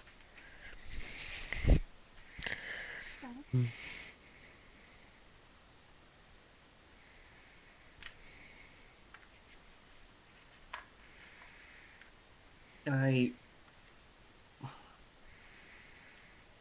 Can you? Is there any way to,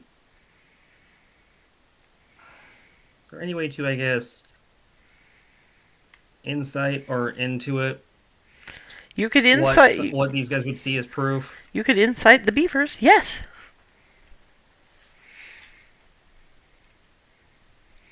I don't know what'll be funnier. Another nat This is 20 going to or be the 1. dumbest check. This is gonna be the one that fails too. Shouldn't have said that. No.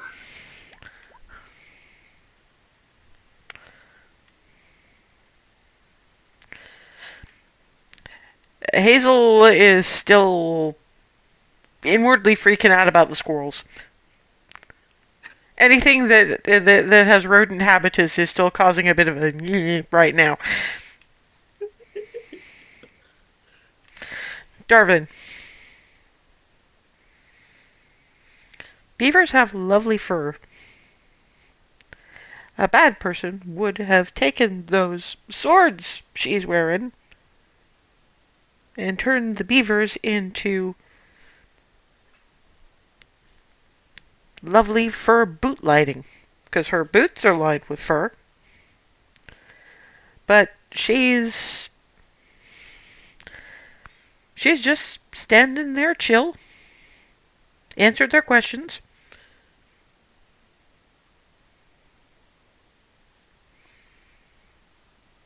Out of character. Now I have to figure out how to put that. To be fair, we're conversing. The bad person, which she isn't, and neither are we, would probably not be conversing.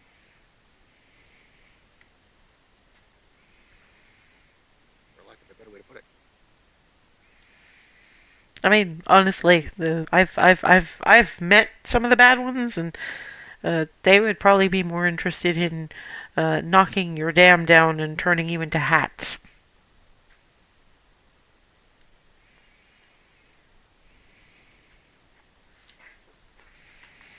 We are not interested in knocking down your dam, nor turning you into hats. I don't do hats much anyway, to be honest. All of a sudden, very grateful that those of you who actually have the raccoon hats are not wearing them right now. Especially not the one with the face still on it. Oh. So you want to go to the fount to stop bad people? Mm-hmm. Well, you can follow the stream. That's normally where streams come from.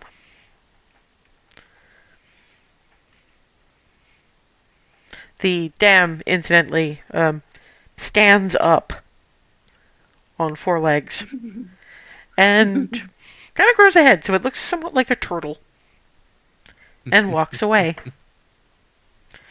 That's the 3rd one this month.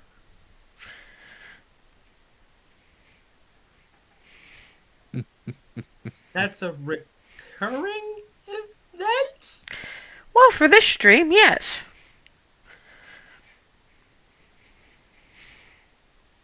Okay. It's better than the one that turned all the wood to water once a week. Yeah, that does sound problematic. Yeah, that sounds frustrating. Those of you with nature or arcana proficiency, let's approach it from 2 different directions. If you don't have proficiency, Jack of all trades will not help you. This is specialty weirdness. So yes, nature or arcana. 25. Go clarity. Well, have you seen her modifier for that? Welcome to clarity. These beavers were not born in this area. They can't have been. They've still got beaver instincts. So they migrated here or something. So they're still following we're going to build dams, but because now they have sapience, they're trying to find a relatively safe stream to build their dam in. And in the meantime, they're enjoying because the way they're handling things, being in this area has given them more than just the 4-brain thinking skills. The way they hold things, they have thumbs. Not from around these parts? I think there was a once that we were elsewhere, but it was a very long time ago, I think. I don't know how you measure these. I don't know how we used to measure these. Arcana, if this is the fount of life in the Elvenwild, they might be immortal.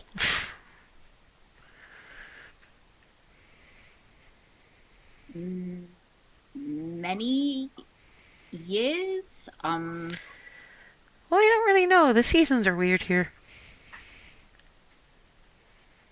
Yeah, it's winter outside these parts, but the trees are green. Yeah, the trees are always green. Didn't always used to be. The younger little beaver kid is, what's winter?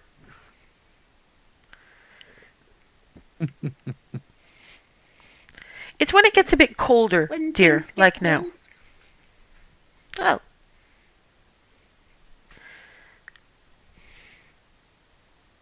So when it gets hotter, that's summer. Okay.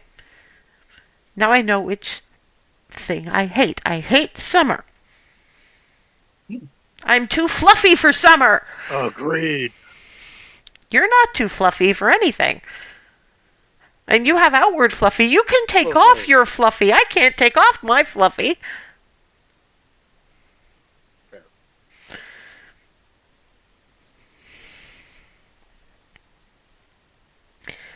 Tell you what, if we find a stream that doesn't change your dam into anything, we'll come back and let you know. Okay? But if you're a bad one, you could lie. If I was a bad one, I'd probably just kind of squish you now. But I'm not really into that, so... See, that's the thing. I won't say I don't hunt, because I have. I tend not to hunt the sapient. I'll only kill the sapient if it comes after me first. I guess that sounds fair. And you want a place to live where your house doesn't up and walk away. I guess I'm going to have to trust you not to give me any problems right now, and you're going to have to trust me to do what I said. And if I do what I said I'd do, I'm a good one, right?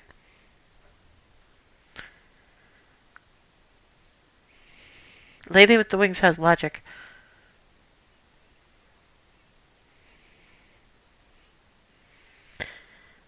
Well...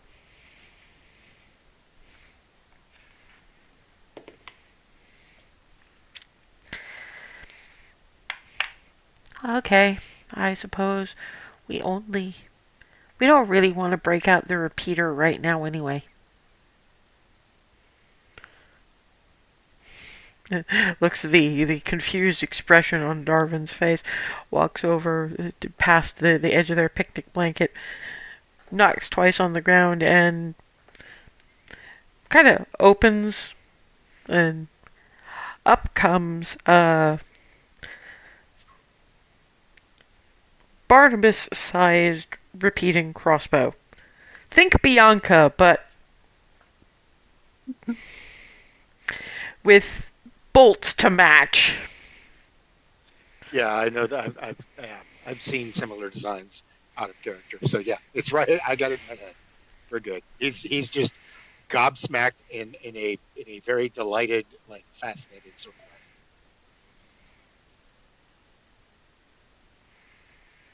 Out of character, at least it's not a peacemaker. Clarity, Rylan, you're the observant ones. There's some kind of bubble-ish thing attached to the tips.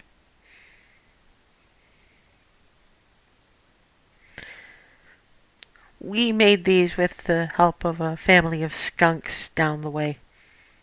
Well, when I say down the way, I mean up the big elm. Turns out that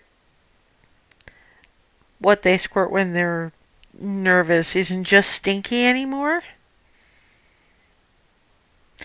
It melts things. Unless they're covered by a very specific thing. So, it turns out that if you put the bubble of thing into somebody by arrow, their insides melt. Ever seen a melted lung? Says one of the little kid beavers. I would rather not. That is terrifying and fascinating all at once. You are all brilliant. We build things. It's what we do. This has made the rodent habitus thing so much worse. So... There are rodents capable of melty acid. But if you want information about the water, you probably want to talk to the seals. Okay, mostly Rylan doesn't know what the hell a seal is. Most of the rest of you have at least had enough experience with a coast to go, seals are salt water, what the fuck? Rylan, you'll understand when we get there. Or we'll try to explain as we go. But I was as just you've noticed, there's not a lot that's the same as outside of here. I was That's one more on part a of that. something. I was on an assumption level along those lines that it's something that is here but normally would not. Oh, and you don't want to walk that way. The grass will eat you. Yes, we were warned about eatable grass. No, grass that eats us, not eatable. Eatable means we can eat it. And Alice says, okay, hang on. Is it that you just sink into it? No. That's over that way. You missed that about a half a mile back. So much worse. The grass over there has teeth. I They said it rescind my eats you. previous statement. That Well, it eats you indirectly. It kind of turns you into mulch, and then sucks up the mulch through its roots. still counts as eating. We saw that happen to a deer once. The one that's obviously the mother beaver is going, I did not sanction that. The kids have to learn sometime, dear.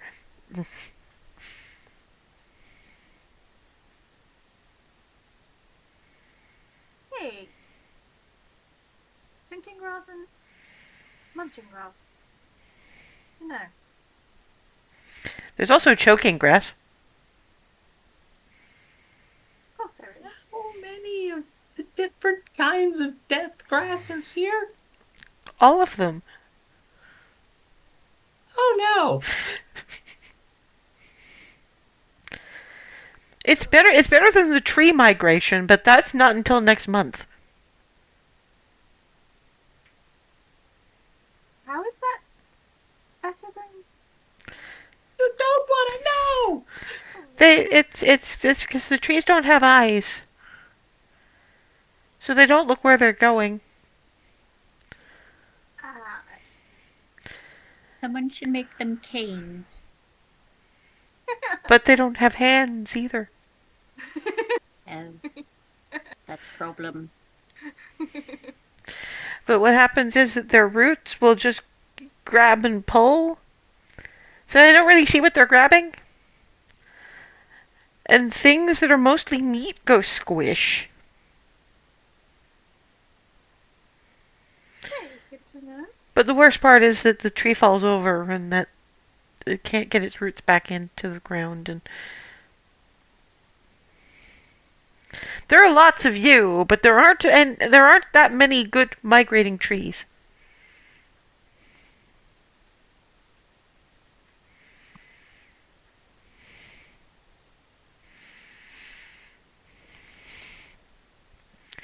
I can understand why the people of Egref wanted to explore here. Yeah. So the seals were that way? Hmm?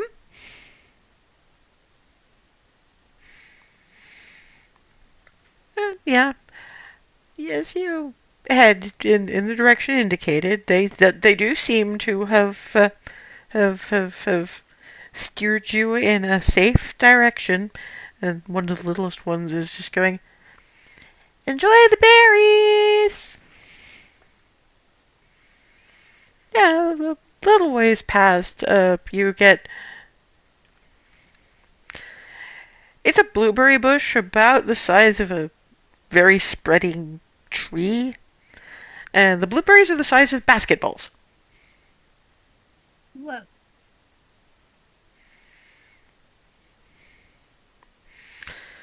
Michigan quite Michigan quite literally leaps upon one. Delicious. Wait, And Alice says, like, I wouldn't worry about it. It said enjoy the fruit. Enjoy them. Just yes. And yeah, but by the time you're reaching, it's already head deep in this like that delicious. Squish, squish, squish, squish, squish, squish, squish.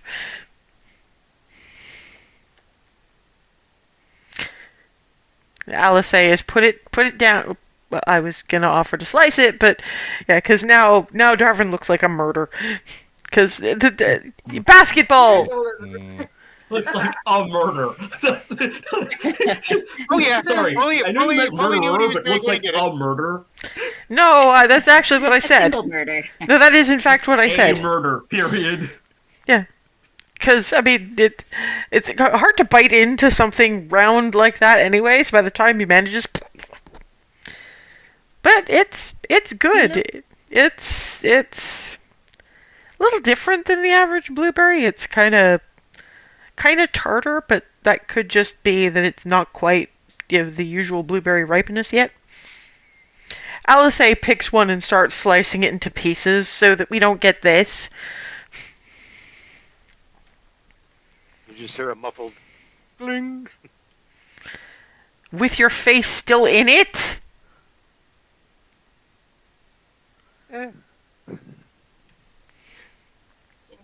Clarity plucks up a blueberry and looks at Alice and then looks at the blueberry and chomps into it.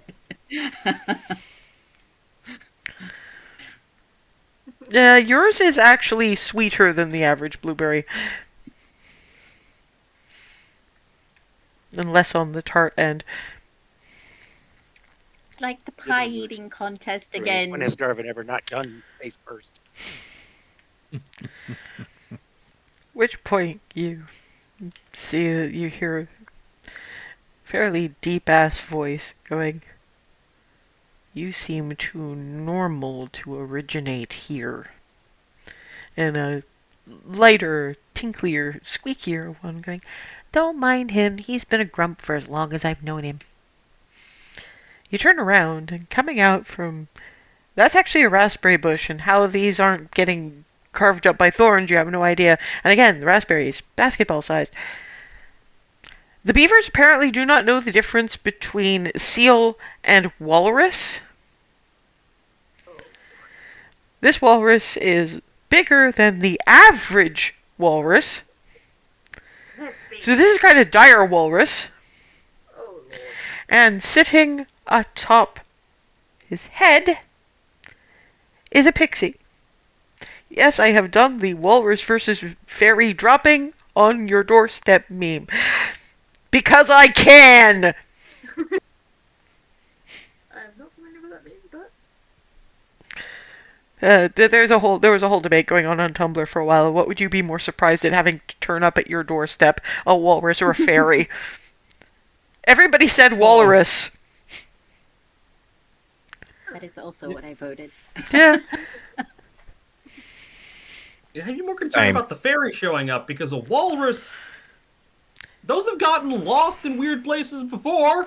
Yeah, but you live coastally. Mm-hmm. Right. It'd be a little weirder in Buffalo. That's all I'm saying. It'd be a hell of a lot weirder here. Can you imagine? Yes. Can you imagine a walrus trying to get up my staircase? Unironically, yes, because at least one got lost near Ireland. Yes, but it wouldn't fit in my stairwell. The stairs. I'm aware. Hell, it wouldn't fit in my hallway. It's still there's still a more natural occurrence than fairies. I'm sorry, but if fairies exist, they can be where they want. Walruses do exist and are subject to natural laws. Mm-hmm. Fairies are not subject to natural laws, so if they exist, they can turn up where they like.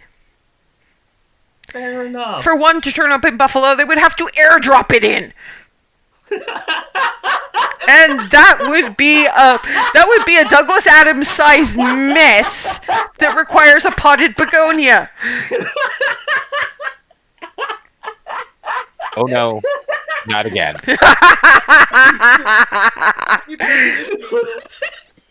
Now I'm just wondering if Jamie Heineman's ever gone skydiving. Well, I mean, fairies wear boots. You gotta believe me. Thank you. Anyway. What is everybody's immediate reaction to the walrus and the pixie? Hazel? More afraid of the pixie than the Daring. walrus. The walrus, saw at To be fair, you Town. have never Fine. seen. To be fair, you have never seen a walrus. Never seen a walrus? I thought we would have seen him at Burgtown. No, you saw sea lions in Burketown. Sea lions. You saw the Stellars. You saw Akka. This is bigger than Akka, and it's got Giant tusks. Mustache. I was thinking more of the tusks. And to be fair, it's probably only Cherie, Alice, Barnabas, and Clarity who've seen a walrus, and the latter two was only pictures. So mostly you see this the rest of you mostly see this very large... It's basically a hut with tusks. That is basically what a walrus is, but that doesn't mean anything to you either, so... You don't know what this is beyond big, squishy, and betusked. Forgive any assumptions, but you look remarkably like a seal? You've been talking to those beavers, haven't you? Don't mind him, he takes yes. offense to being called a seal, and the beavers know it. They keep trying to get people in trouble that way. I take it you are something very different from that. I'm his emotional support pixie. But funnily enough, speaks common. No, sorry, out of character. Oh, you were talking, well, the pixie doesn't know that, so... So yeah, the walrus, just very different from a seal. Yes, but this is how the pixie is saying it, so you're going to have to rephrase. Correction. And Alice perks up with, that is a walrus. Thank you. That is the correct terminology. Yes. Looks towards Alice, a discerning eye. I lived up north. I remember north. Then there was the tornado. Yes, apparently the walrus got Dorothy Galed into...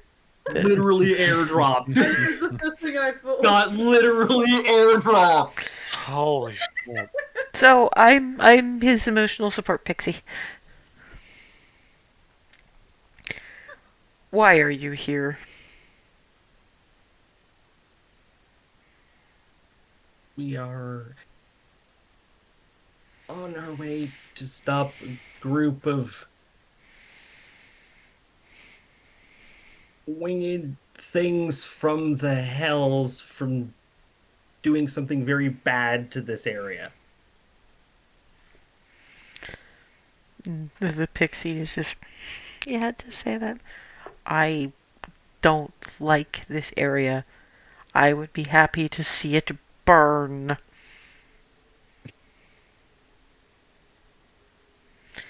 Thing is, you couldn't actually get out in time.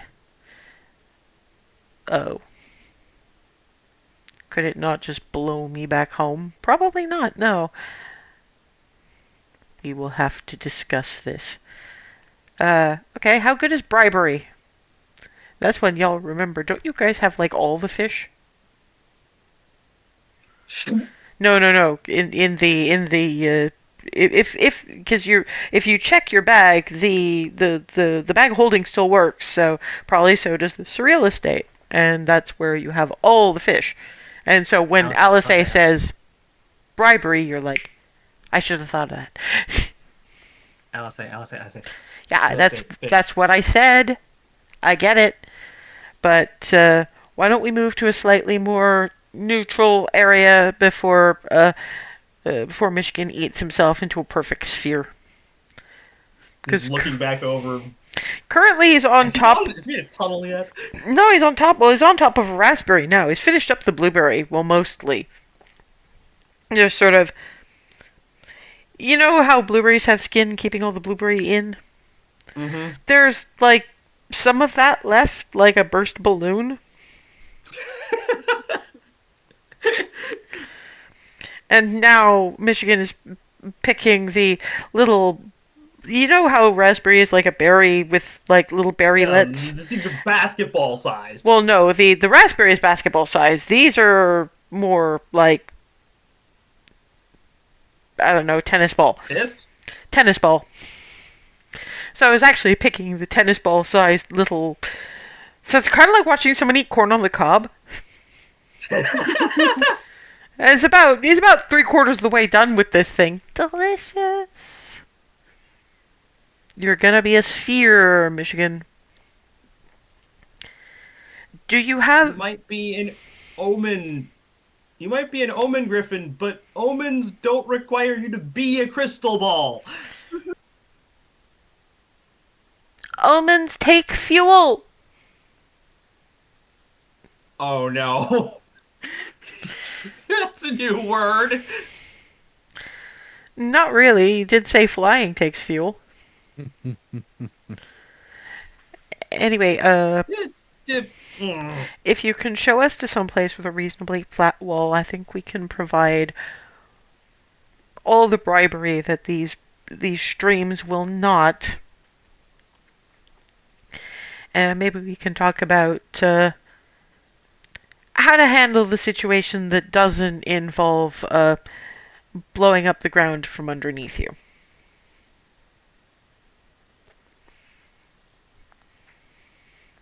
The pixie is Pepe. It's okay. We should be hospitable, though, because maybe they'll actually be able to help.